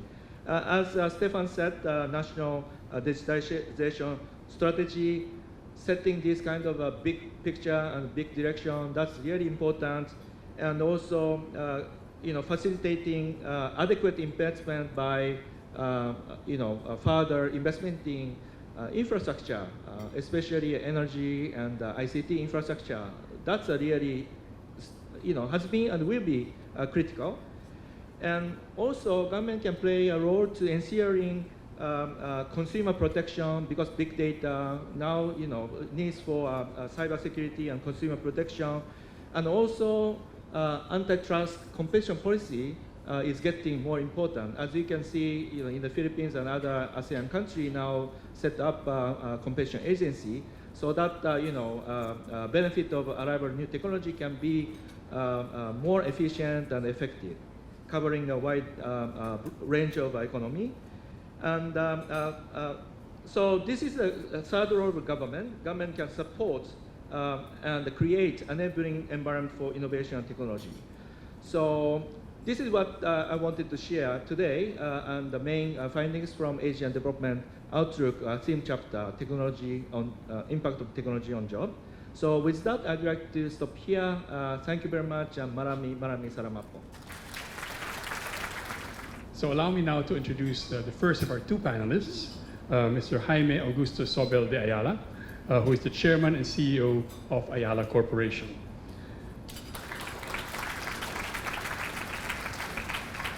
Mr. Zobel's Ayala Corporation is one of the country's biggest conglomerates, with its fingers and hands in many parts of our economy. He was among his international responsibilities, his membership in the JP Morgan International Council and Mitsubishi Corp's International Advisory Council. He was the Philippines representative to the APEC Business Advisory Council, ABAC, from 2010 to 2015, the year that we hosted APEC and ABAC. He was also last year named by the UNDP an SDG pioneer, one of just 10 named to that honor, and the first and only one from the Philippines. He has received obviously various awards. Most importantly to me, he is vice chairman of Makati Business Club, where I work, and therefore he is my boss. And I can tell you that in a room of very strong voices, he is one of the strongest voices in talking about not just SDGs, but our subject matter today, which is information technology, innovation, and the Industrial Revolution. Ladies and gentlemen, Mr. Jaime Augusto Sobel de Ayala.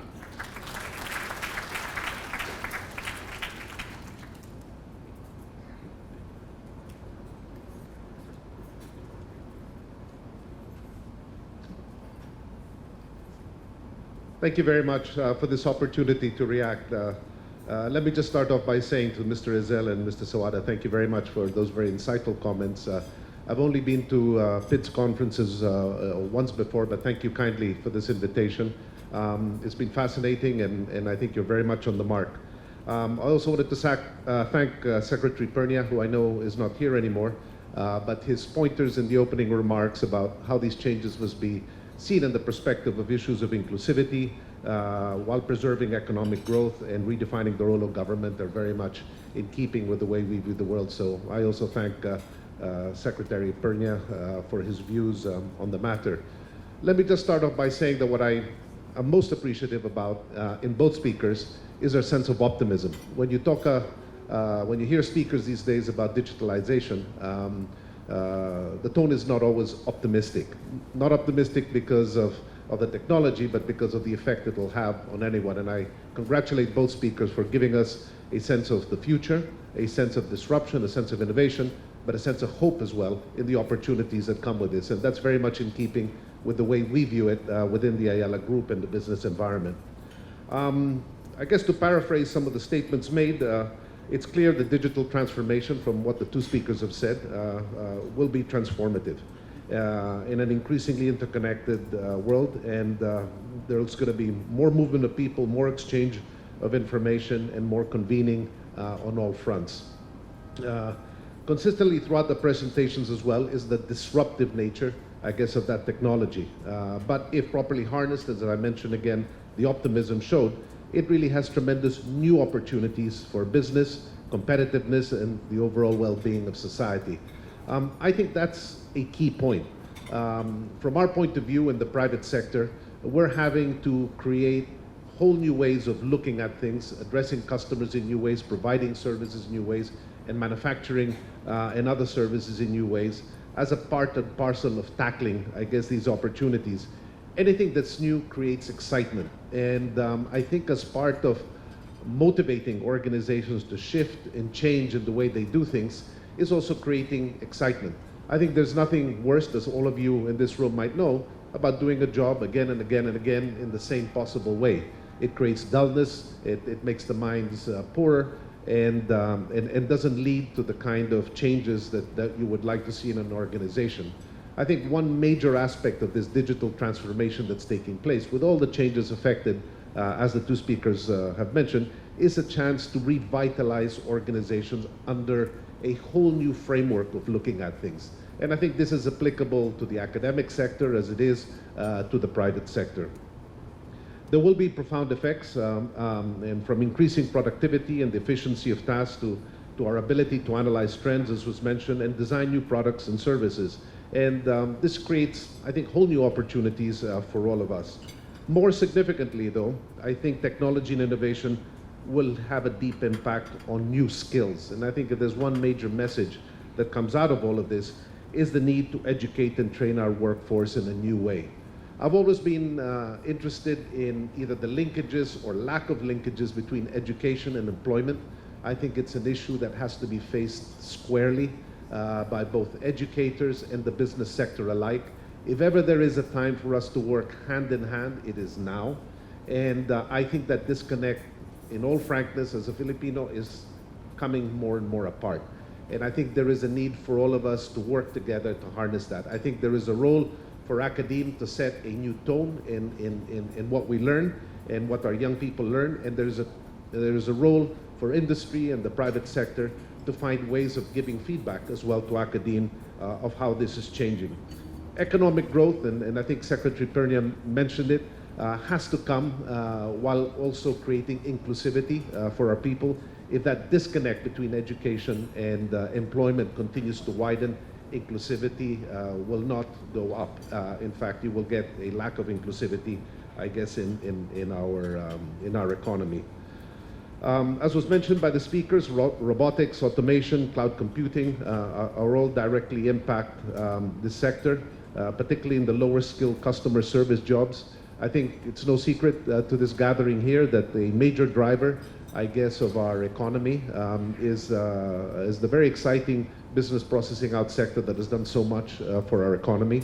I believe that you can grow in that sector and add new products and services in more and more sophisticated ways as time goes on, but there will be elements of that sector, and it's already happening now, that will increasingly be automated. Nowadays, when I go to a customer service, whether it's a technology issue or just as a consumer, increasingly I'm being approached by texts from what are clearly robots and automated entities just interacting with me. What's astounding to me is how lifelike they are in the way they respond, in the way they act on issues that I bring up, even their manners, in the way they pause and thank and all that. And I know it's automated because we have been in the business ourselves, and I'm well aware of how these things are run. I think what's clear to me in that sector, and it is a sector that I've always believed should be fully supported, is it really a need to keep moving up the value chain. And I have seen it in the past. I think people from abroad have generally had a fairly rudimentary knowledge of how our business processing outsourcing industry has evolved. But I've seen firsthand in visiting these centers how people are doing equity analysis for investment banks abroad in some of these centers in the Philippines using graduates from our Philippine schools. I've seen them doing CAD/CAM designs for major engineering projects in the Middle East, again with companies that are in those sectors. And I think it's important for us as a country to attract companies that already have a market, companies that already have clients abroad in some of these sectors.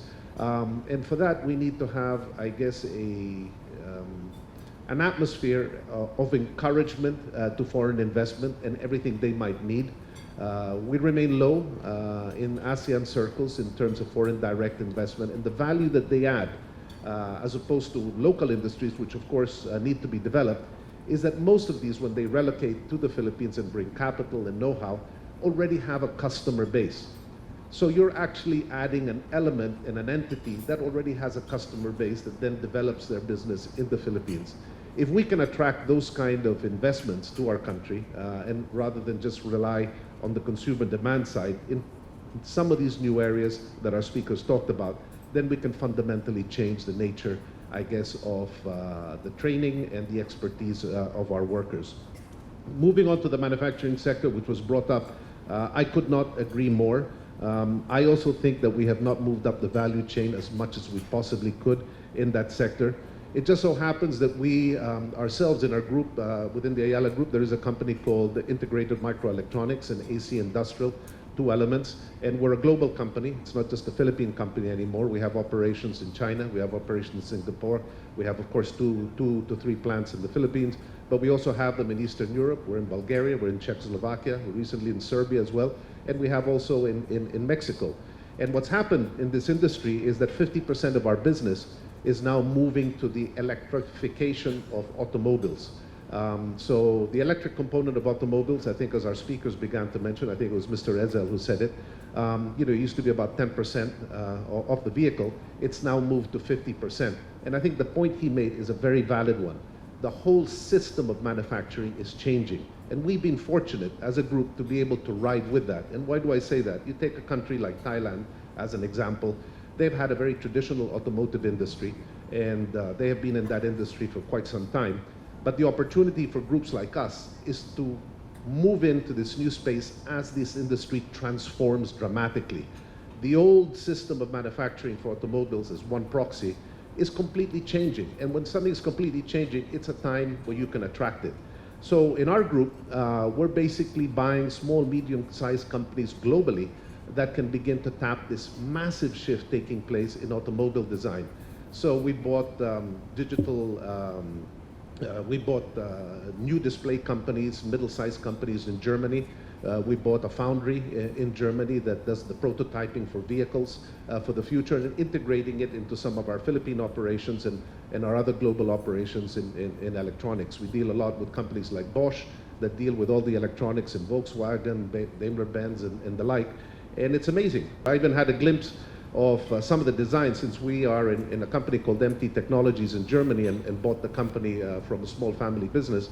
I had a chance to have a visual, and I won't mention the name of the company that was doing these designs, but it's a major car manufacturer.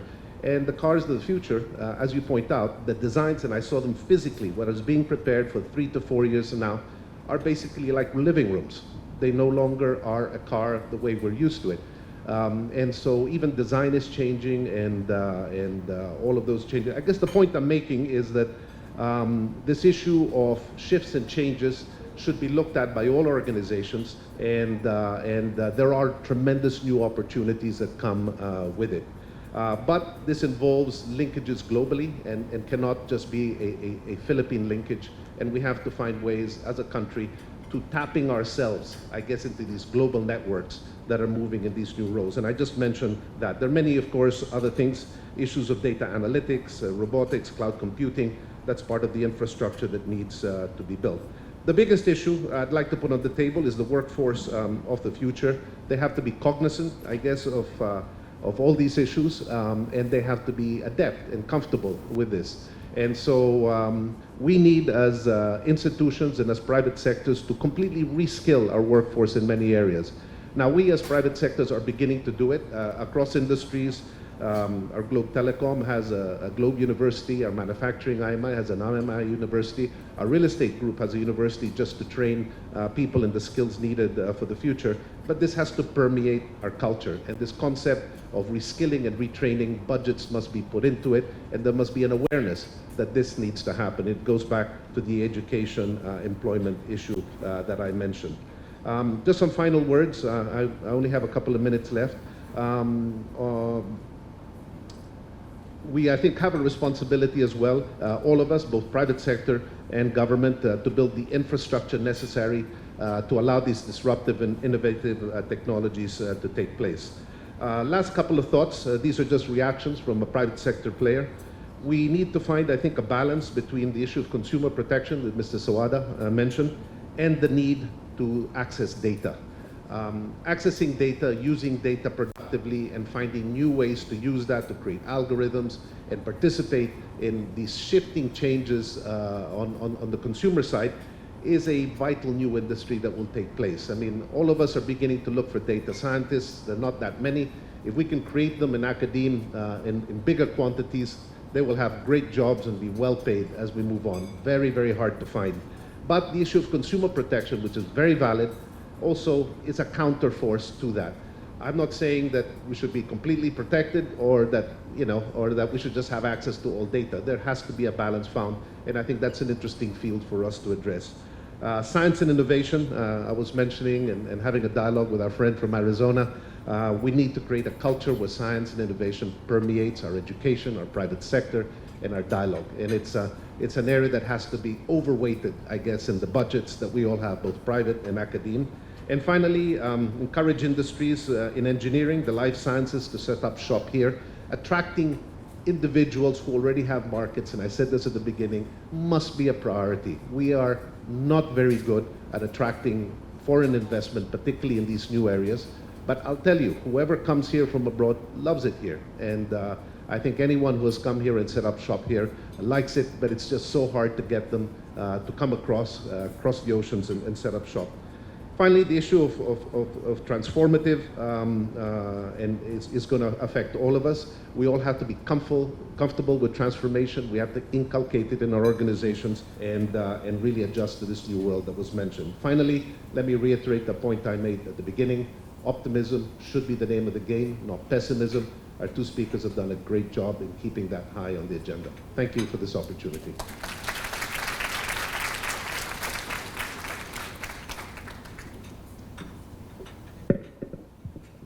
Our second and final reactor is Elmer Jose de Dios. He is a full professor of manufacturing engineering and management development at the Gokongwei College of Engineering in De La Salle University. He has done research on AI, evolutionary systems, fuzzy logic, neural networks, robotics. He has consulted with the government, or for the government and private sector, on robotics and intellectual systems applications. He has a Master of Science in Computer Science from DLSU and a PhD from Loughborough University in the UK. Professor de Dios.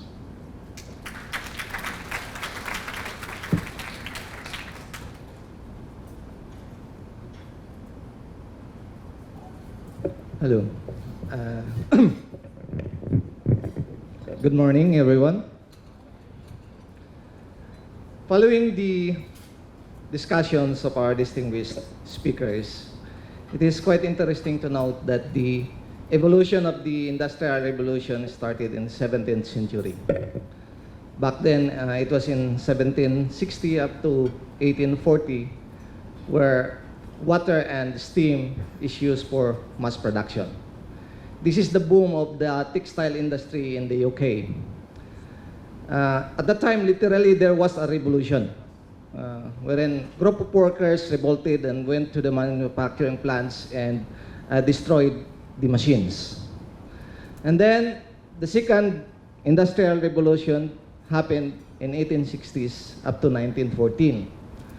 This is the discovery of electricity and the invention of the steel.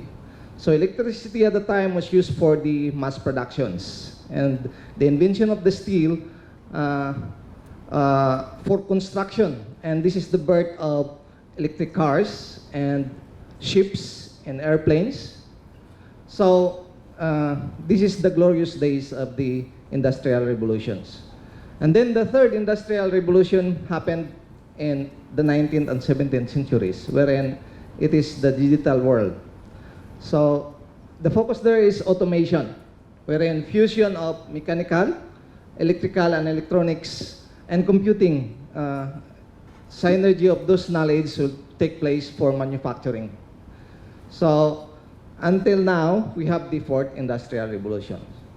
So the fact is, industrial revolution from the first, second, and third, machines substitute manual labor. Yet, the quality of life of the people, the economic status improved because of the more value-added jobs were created. So this is the challenge now that we face today for the fourth industrial revolution. How prepared the Philippines to face this? And so I'm tasked to present also, as a reaction to the two presenters, the applications of what they had discussed. I'm going to show you the capability of Filipinos to do this research, and both intellectual and the manufacturing aspects. So, can I? Sorry, I'm used to walk around while.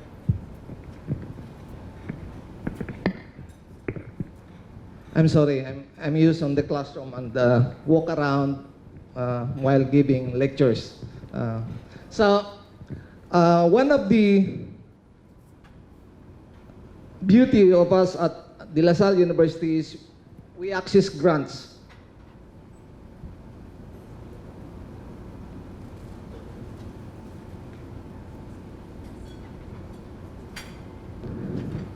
This is a technical glitch.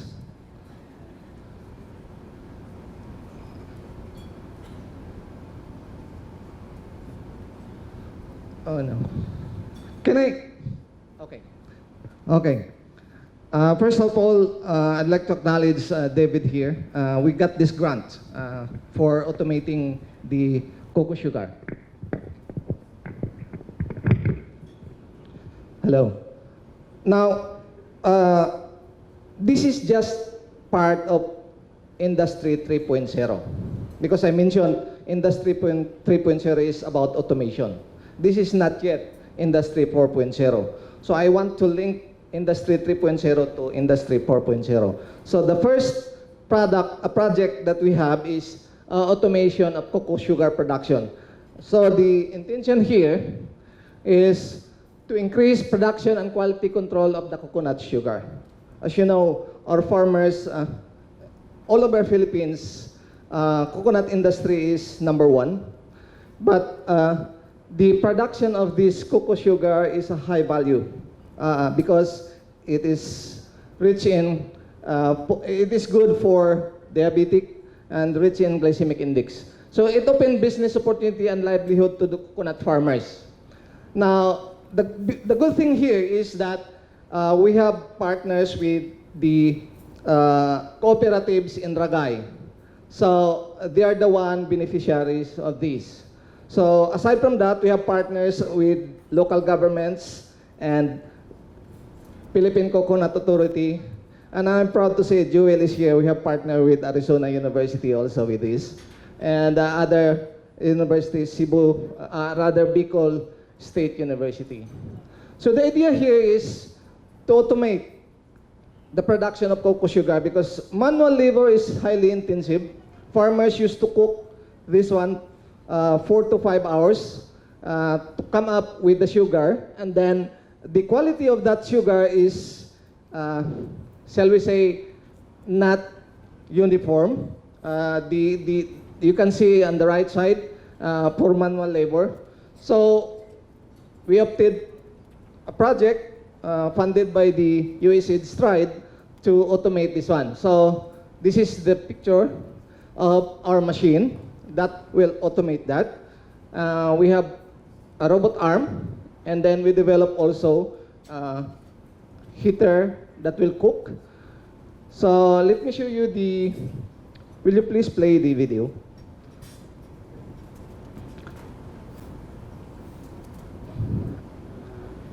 Oh, okay. So this is the manual way of extracting coconut sugar. 4 hours, 4 to 5 hours, coconut farmer will do that. So I just fast forward this.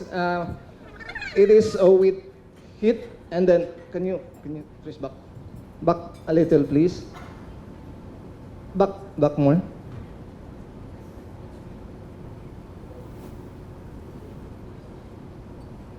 Anyway, so this is now the robot arm, okay, that will steer autonomously, okay? And then forward, please. Forward, more, okay.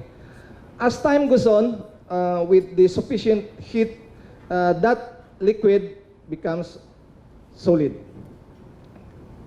Forward, please. Can you put the sound? I just want to emphasize the sound because this is how the farmers reacted on this.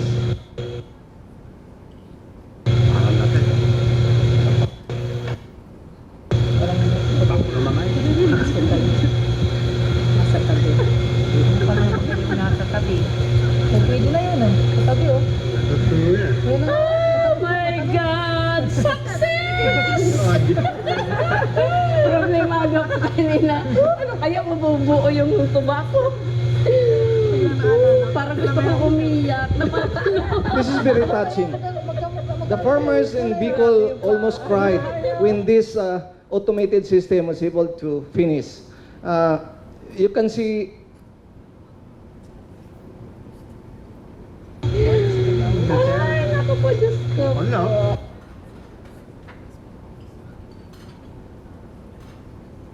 Thank you. So, we donate this machine to the community in Ragay. So they are earning more now, 10 times what they earned before. So this is the complete machine that we developed.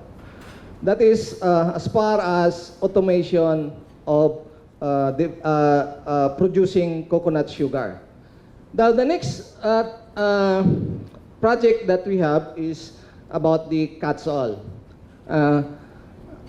Yusik Gabe is here. So this is funded by the Department of Science and Technology. Now, definitely we have problems on traffic.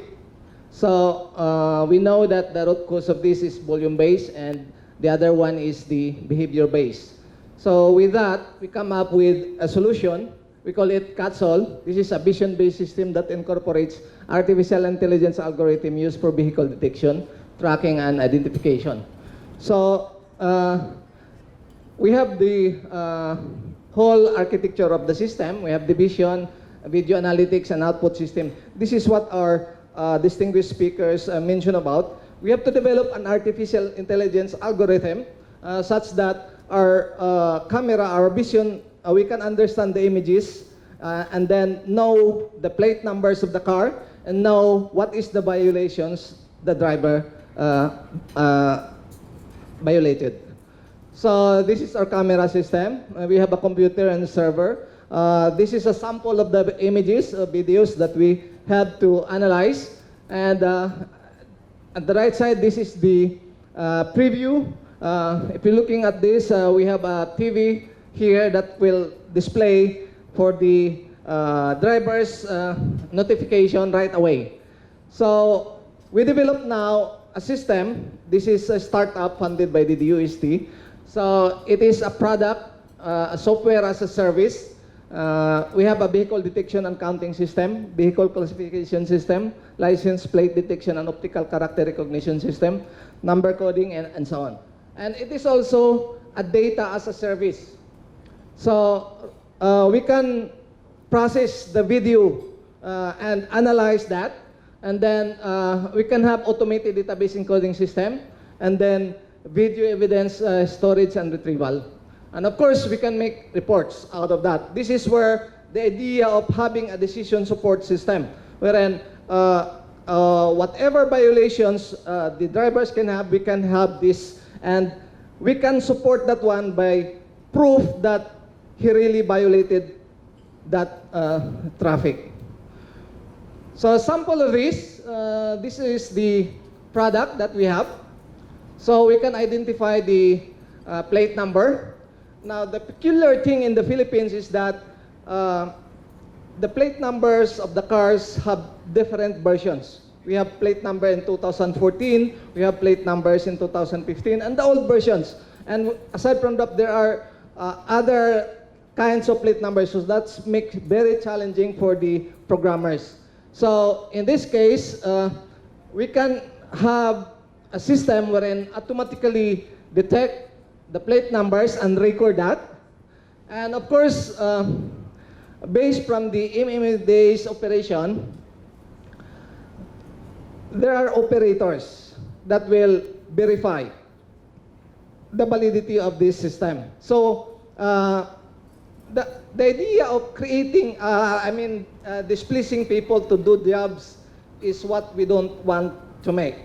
So we need to use those people also to create the jobs, okay? So let me go to the, oops. This is a real time now. Please run the video, okay?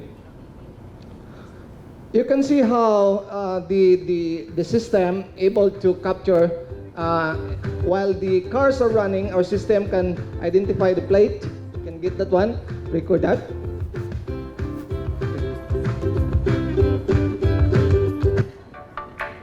So the mode of the cars in the Philippines is different. In fact, the self-driving car created by Google have difficulties to run in Manila. Why? Because there's a lot of pedestrians, and safety of that is difficult. That's why I was telling to David a while ago, didn't to copy the expertise of Filipino drivers, put that intelligence to their machine in order for that car to run here in the Philippines. So we have display outside. You can look at our researchers here. The next project that we have is this aerial swarm robotics. A while ago, Israel presented a farm manned by, rather observed by drones. So this is an application. We have drones developed, inspired by the swarm behavior of a swarm algorithm. So let me go to the video. Our drone can fly autonomously without remote. Okay, that's a single drone. Can move around, and then we can increase that one to 2 drones. They can fly together, interact with people. We can make it 3 drones.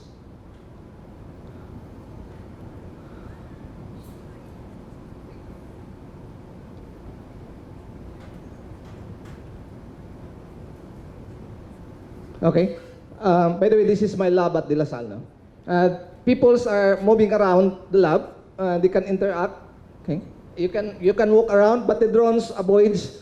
Has the intelligence to avoid you. There's no remote control here. We have our own program, and then we made an application for this. Now robots now can carry materials or load from place to place. But we can use drone to do that. So in this video, we have a drone that will carry objects and please. So you can see this drone will take that object and bring it to a desired location. So you can use drones now for transportation. In manufacturing plants, carrying objects from one place to another, you can use drones. And these drones can cooperate. Because of the swarm behavior we develop, we can use 2 drones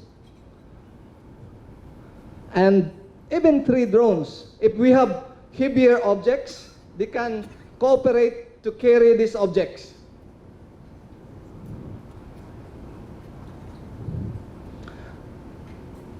Now, machines can communicate with machines similar to humans. They have their own communication system. So, in this algorithm, one drone lifts object and it is too heavy. He can ask help from the other drone so that they can do together to lift that heavy object. So again, this is autonomous. No remote control. These 2 drones carry that object and bring it to a desired location. You can specify the locations. And more heavy the objects are, more drone can help. Similar to the ants carrying heavy object, they can help together. So you can make 3 drones at a time.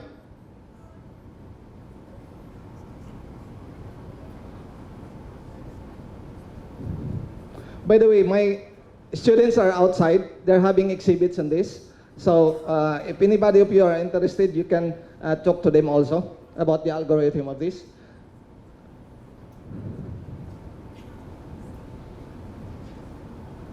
So here, 2 robots try to lift, but they cannot lift it. So the 3rd robot come up, and then they are going to carry it together.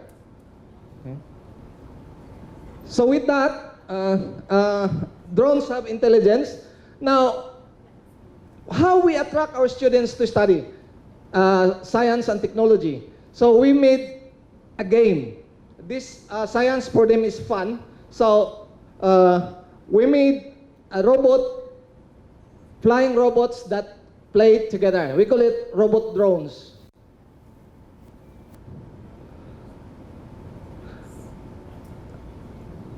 We know that a lot of students now don't want to study engineering. So we started this since in 2012, a robot game. In fact, I initiated the robot soccer game. And then this time now we have the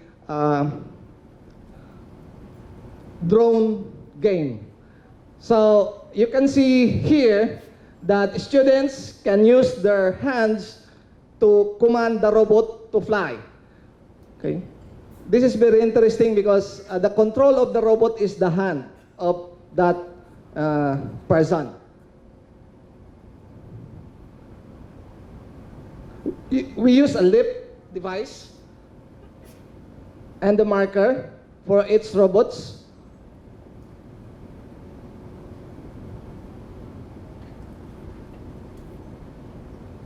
So the robot has sensors. They have infrared. They have the camera also to know the actual locations. At this time, we are not using GPS yet. So we're using camera to take the positions.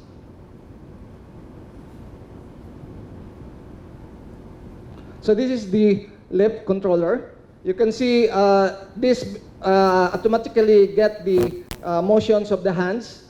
And then whatever gesture, this is communicated to the motions of the flying robots to give its navigation. So going forward that way, going backward that way, and turn left, turn right.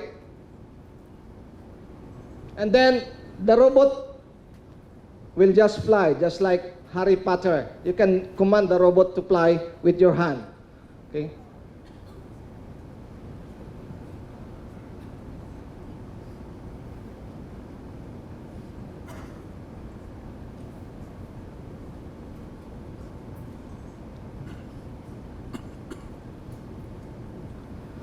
Now, as I mentioned, the challenge for us educators is how can we attract students to study science and technology, particularly engineering.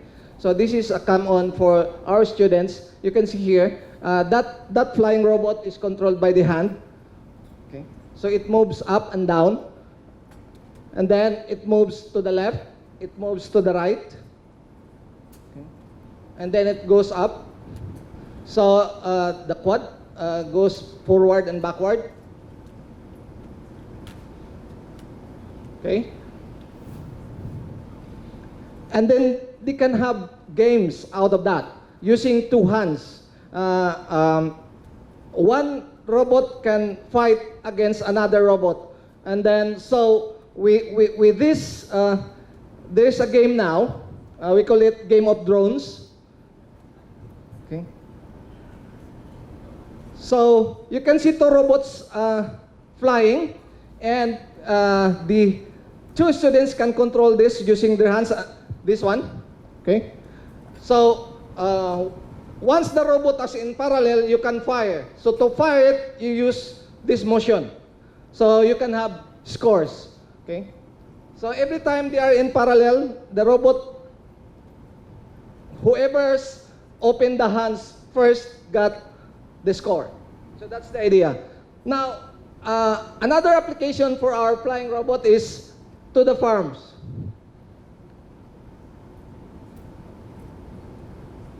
Okay, so we have now a farmer in Batangas, Iba.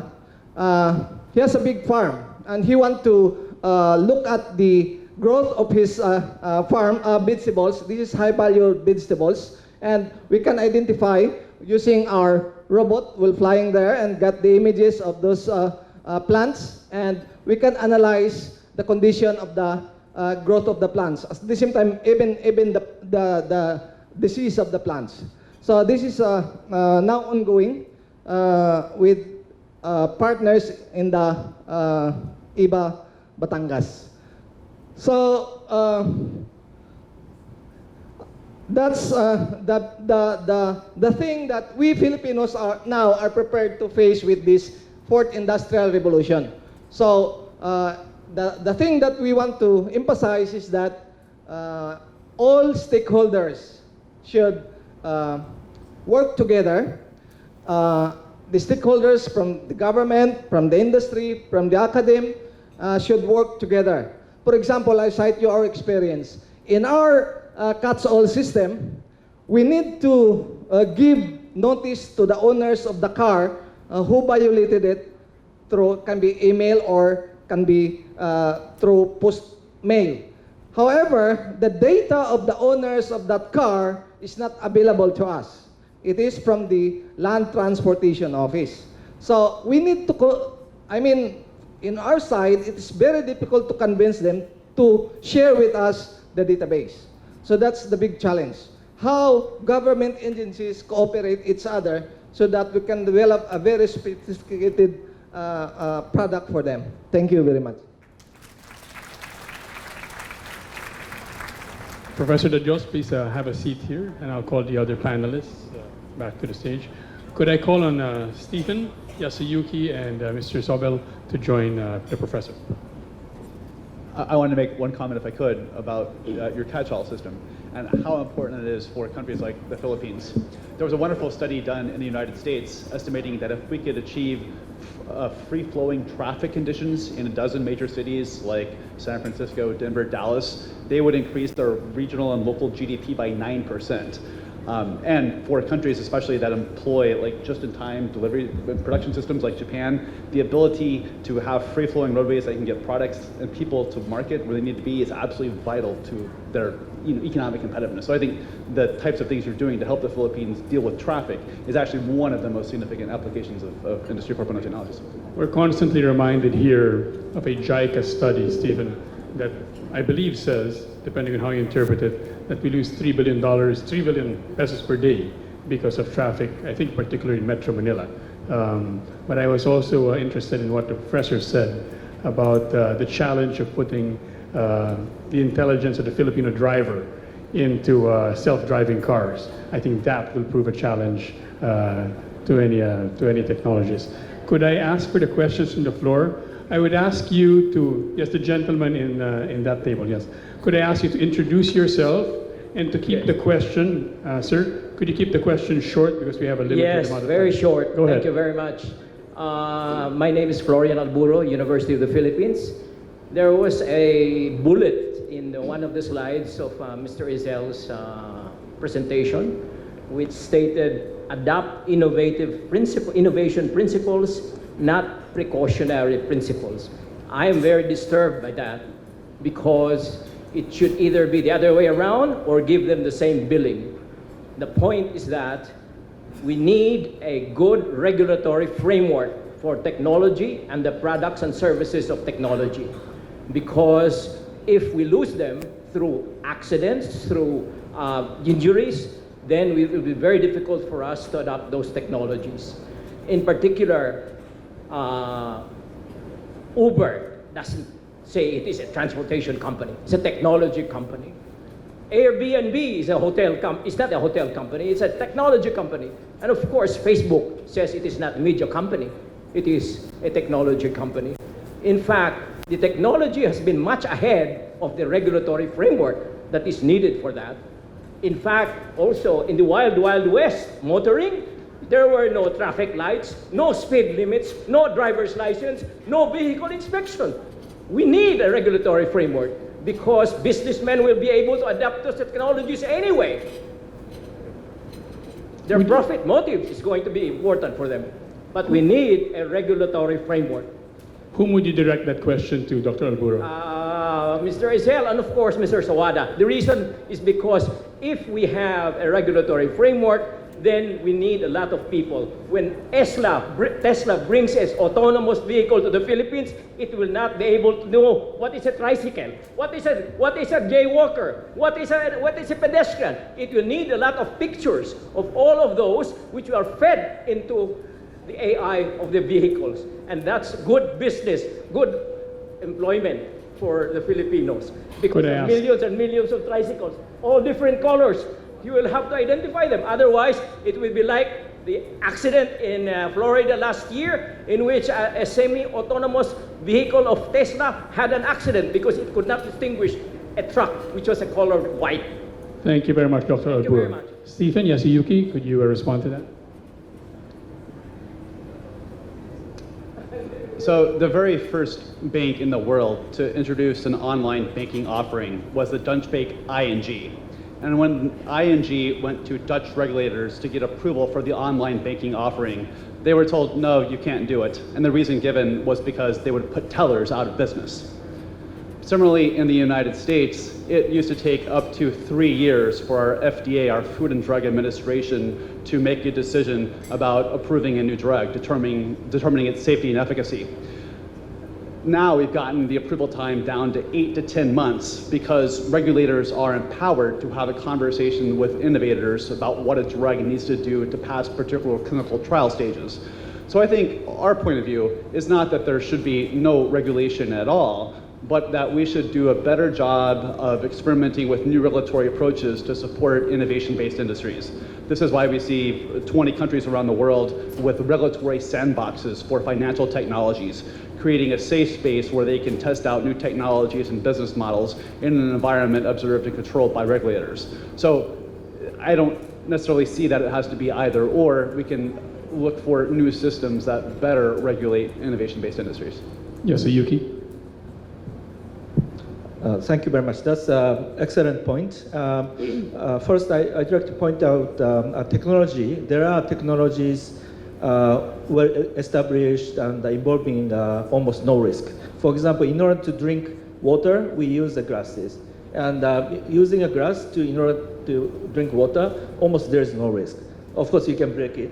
So there are some non-zero risk associated, but it's a well-established risk. But other relatively newly developed technology always involves some type of risk and also unforeseen risks. One example is nuclear power plants. As you know, 2011 March, Japan encountered a tsunami and earthquake, and nuclear power plant in Fukushima that has been operated almost 5 decades, and Japanese economy gain a lot. So obviously there are huge amount of gain Japanese economy and country tap from this relatively new technology. But because of unforeseen contingency and some contingency beyond the predetermined scenario, nuclear power plants failed and caused a huge amount of cost, social cost. So I think in general we need to establish a regulatory framework in order to handle some expected risk. But I would say this is a continuous process. There are so many unforeseen events and contingency that affects the impact of technology. So I think, yes, we need to care about this, but it should be I think in real world, this should be a continuous process. As Dr. Alburo mentioned, this is of particular interest to companies in the private sector. Could I ask Mr. Sobel to add to that? I think the points made by the professor are fair, but I would still lean on the arguments being made by Mr. Ezel.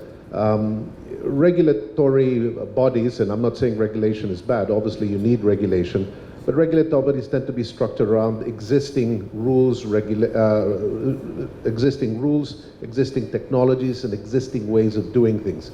It can be the very thing that can stop progress and innovation from happening.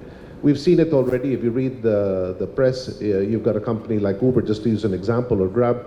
I think people have benefited from the use of these vehicles and the way they're used. Entrepreneurs have also found a new calling in being able to drive this.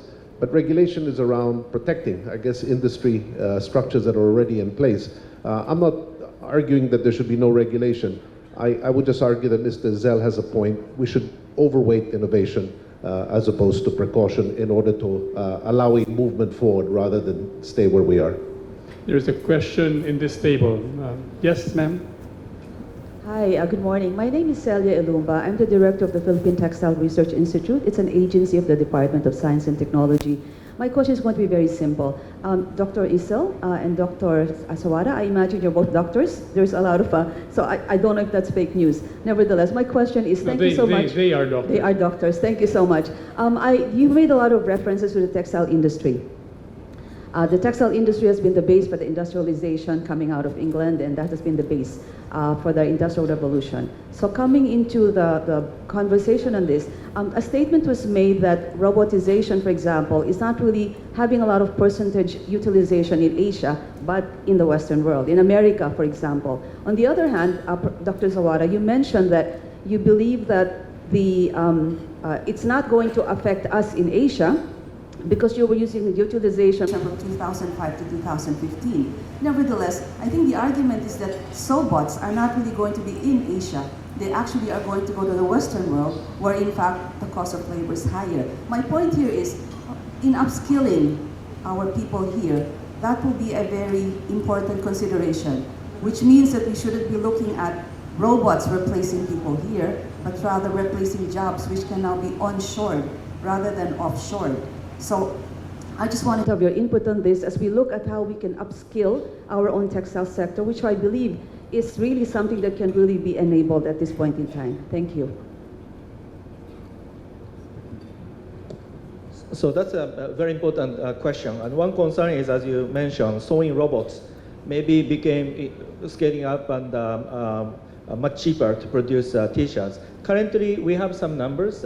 Producing T-shirts in the US using sewing robots is way much more expensive than Bangladeshi garment workers producing T-shirts.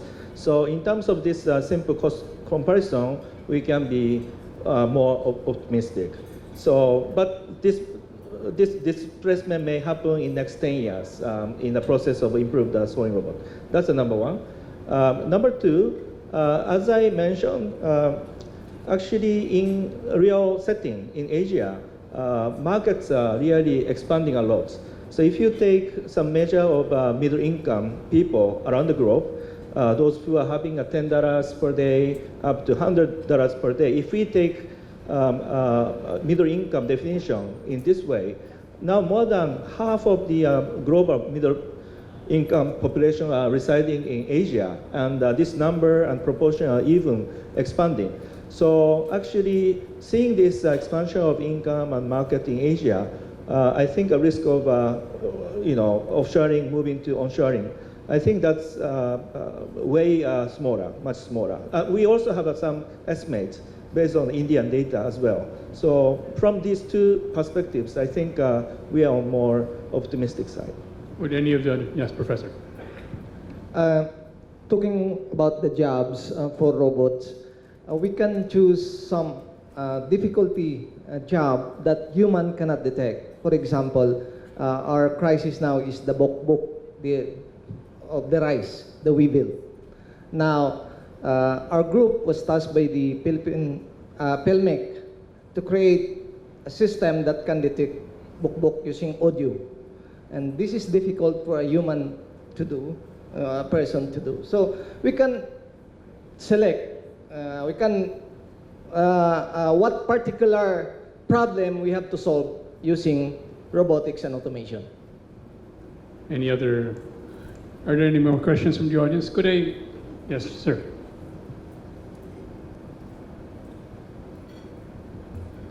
Hi, thank you for your presentations. Michael Fung from Skills Future Singapore.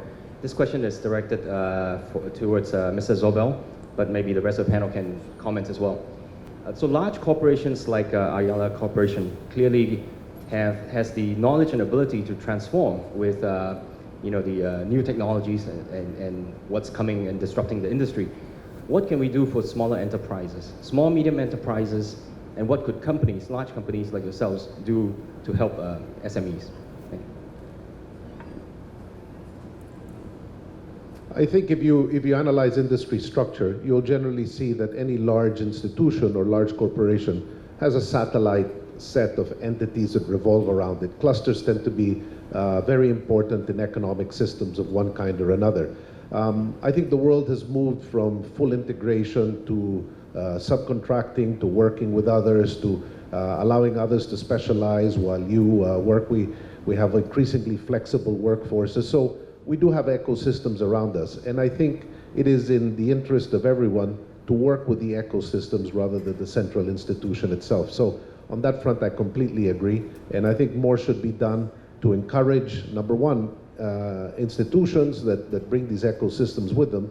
And number three, that we support some of the smaller players that actually allow these ecosystems to drive.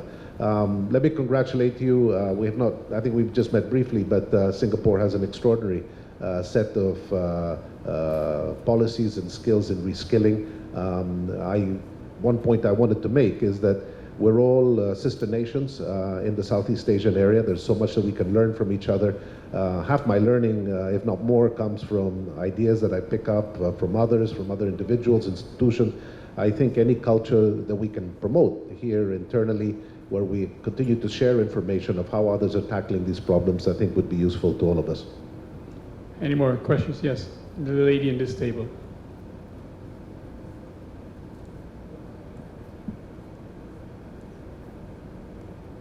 Hello, I'm Elizabeth King from the Brookings Institution in Washington.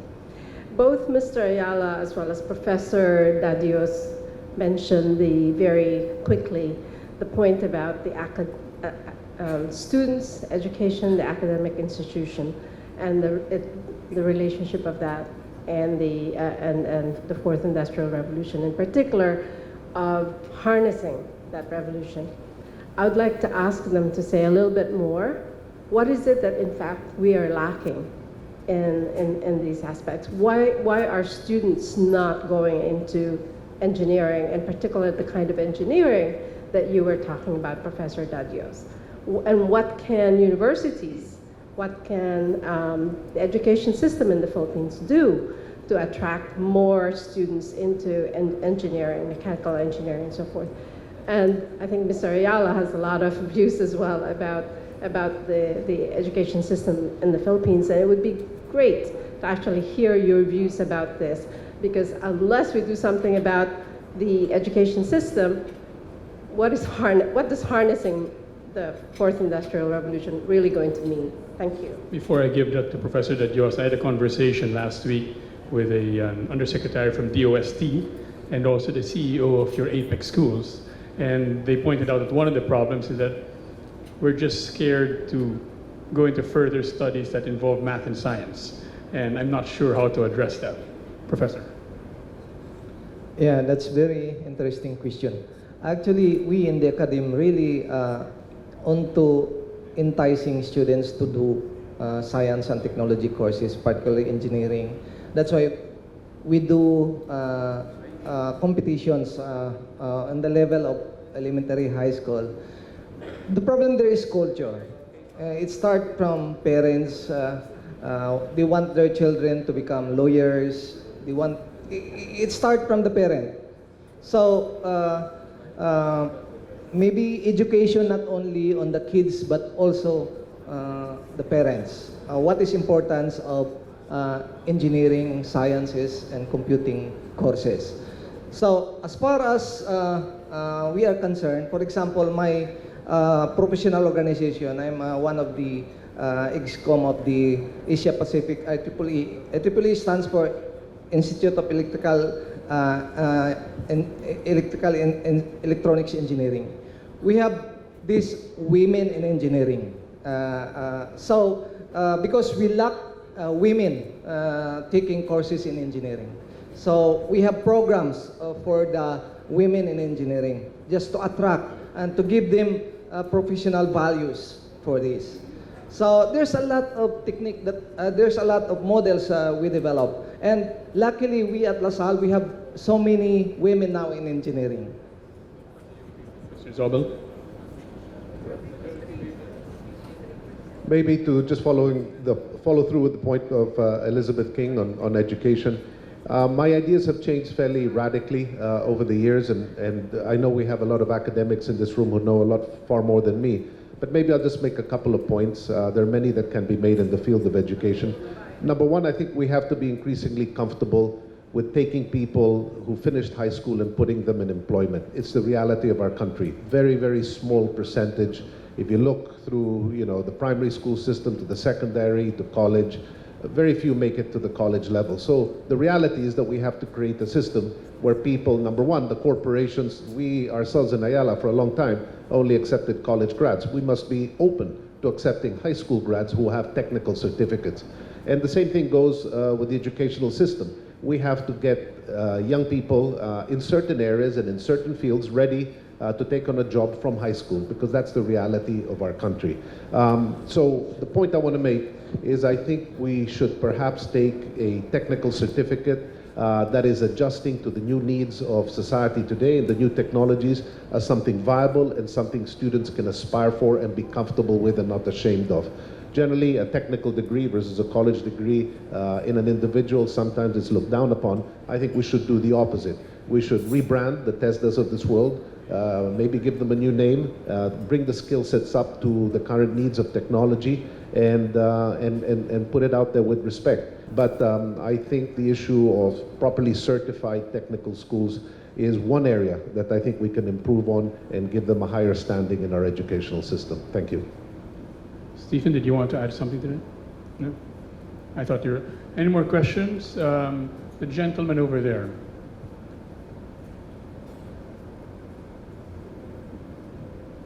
Good morning. Hi, my name is Rhett Ramos. I work for a company called Allegro Microsystems. We're into semiconductor manufacturing in the Philippines. We also have a manufacturing facility in Thailand.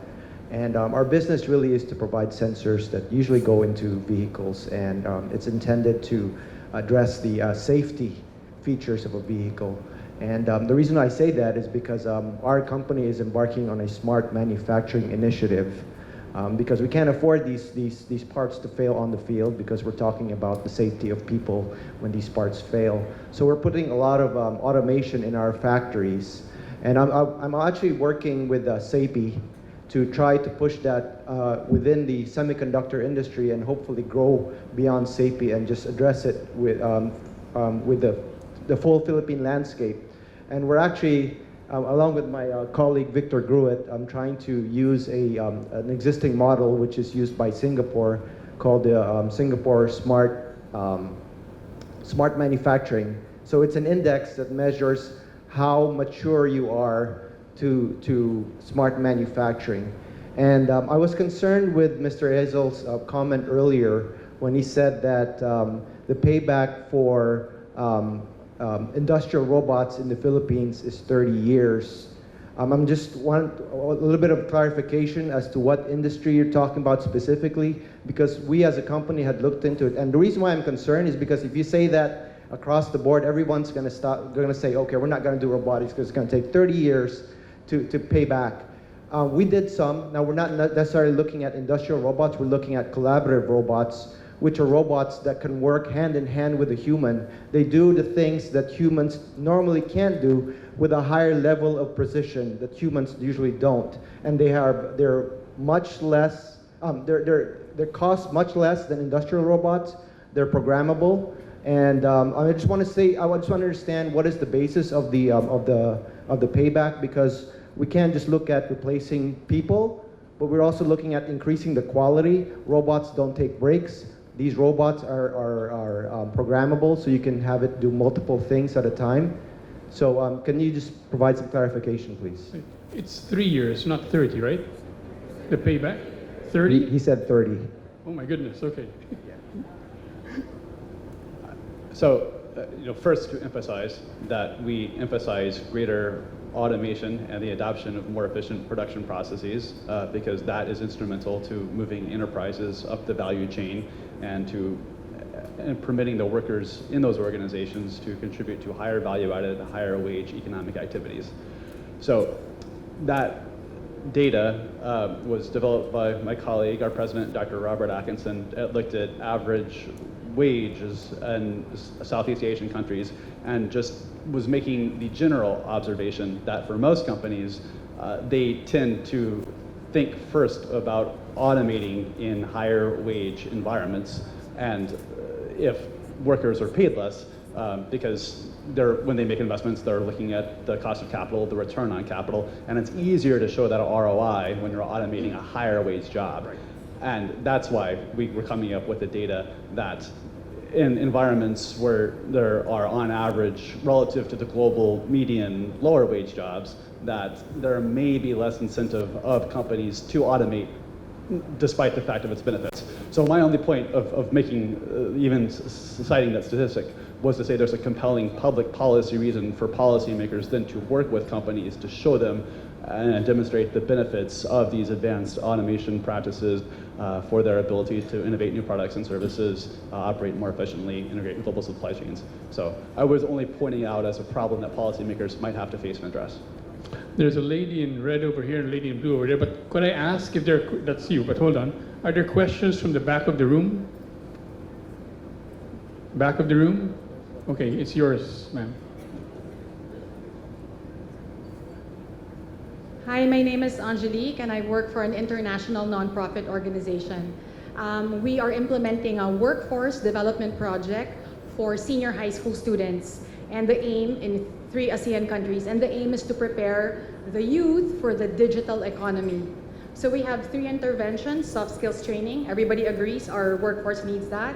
We have a work immersion model, but the third component, the digital skills development, is our hiccup, because our 6 pilot schools, which are all public, are not even connected. So when we try to capacitate the students with digital skills, we are really at a roadblock because we can't even access Google Classroom. So these are free applications. And so that's our hiccup in the Philippines as compared to Thailand and Indonesia, where we're also implementing, and that's not our problem. So my question is, how do we prepare our workforce if we don't even have complete infrastructure for the digital? Because we're time limited, could I ask you whom you're directing that question to? Anybody? Maybe Mr. Ayala, Globe? Mr. Zolo? Digital infrastructure is vital. I think I can't speak for PLDT because I don't know all their numbers, but we're spending close to $1 billion a year in capital expenditure. I don't think there is any industry in the Philippines that spends that kind. Obviously, we've come a long way. The beginning, if you recall, for those of us who are a little bit older, we just started off with just basically getting a mobile signal. that has evolved, and now we're moving into the broadband era. I like to think that the Philippines certainly is nowhere near the top, but it's certainly nowhere near the bottom either. And there's a great effort being made to lay that infrastructure in place. I think the government themselves want to get into that, and eventually we're going to be testing out 5G technology in the first quarter of next year. That'll probably have at least some of the broadband speeds that could traditionally are being taken now by fiber optic cable. You're absolutely right. That infrastructure has to be laid out. A lot more needs to be done, and it's a matter of continuing to put capital expenditure out there. I like to think that some of the urban areas already have moved to a whole different level, but obviously in the rural areas there's a long way to go. But I think with time it'll all happen. It's just that change is happening so fast, and you're absolutely right. I think that needs to move at an even greater speed. And hopefully we can find ways to work with the government in achieving this. Thank you. We have room for just one more question. I'll look at the back of the room again. Yes, there's a lady over there. Sorry. Yeah, we have one answer here, but the lady over there will get the last question. Go ahead. So I'd like to follow up, importance of infrastructure investment. I have been working with a NGO helping relocated people from Payatas dam site. It's it's like a 2 hours drive from here, not far away, but a very low income community. And in order to building up junior elementary school and high school students' cognitive ability, numeracy, and basic English skill, we decided to introduce a tablet-based e-learning program. That's really carefully made and very user-friendly, and even teachers can use quite easily. But after all, we couldn't do that because of a lack of Wi-Fi access. So I think simple, basic infrastructure access, this is a binding constraint. And this is not confined to one particular example, not to Philippines, universal, everywhere in Asia. And actually, we did estimate how much we need to invest in infrastructure in order to continue poverty reduction trend of Asia. $1.7 trillion per year. That level of investment is needed. And of course, public funding, including a multilateral development bank, ADB, can be mobilized, but I think majority of this gap of investment should be coming from private sector. So I think there is a very much important room for public sector, private sector, and also building up basic capital market in Asia. I've been shown that time is up, sign. So the lady in the back, could you keep your question very short? Thank you. I just want to ask Mr. Sawada if you have any examples of governments of developing countries enabling that conversation that Mr. Isabel was talking about between the academe and industry. Because while Professor Dadios's work is a perfect example of the progress to be had with that collaboration. First of all, he is LaSalle, which is an elite school in the Philippines, and second, so far the collaborations I've seen in the world between the successful ones between industry and the academe have been in more developed countries. So I wonder if you have any examples of how more developing countries have moved forward in that regard. Mr. Sawada. Could you repeat the example you're asking? Can you elaborate on the question? If Mr. Sawada has any examples of how developing countries have moved towards more successful collaboration between the academe and industry? Yeah, for example, AIT, based in Bangkok, is one notable example to building up academia and government, collaboration, and that has maybe more than 3 decades tradition. So we have a basic, Asian-wide network to building up this. So one way is to, facilitate this process, utilizing a pre-existing platform. First, I'd like to apologize to the lady over there who had her hand up earlier on, but I wasn't able to ask. I'm sorry you won't get your question today. I'd like to thank PIDS for asking me. This has been a great panel and a great audience as well. Please join me in thanking the excellent panel this morning.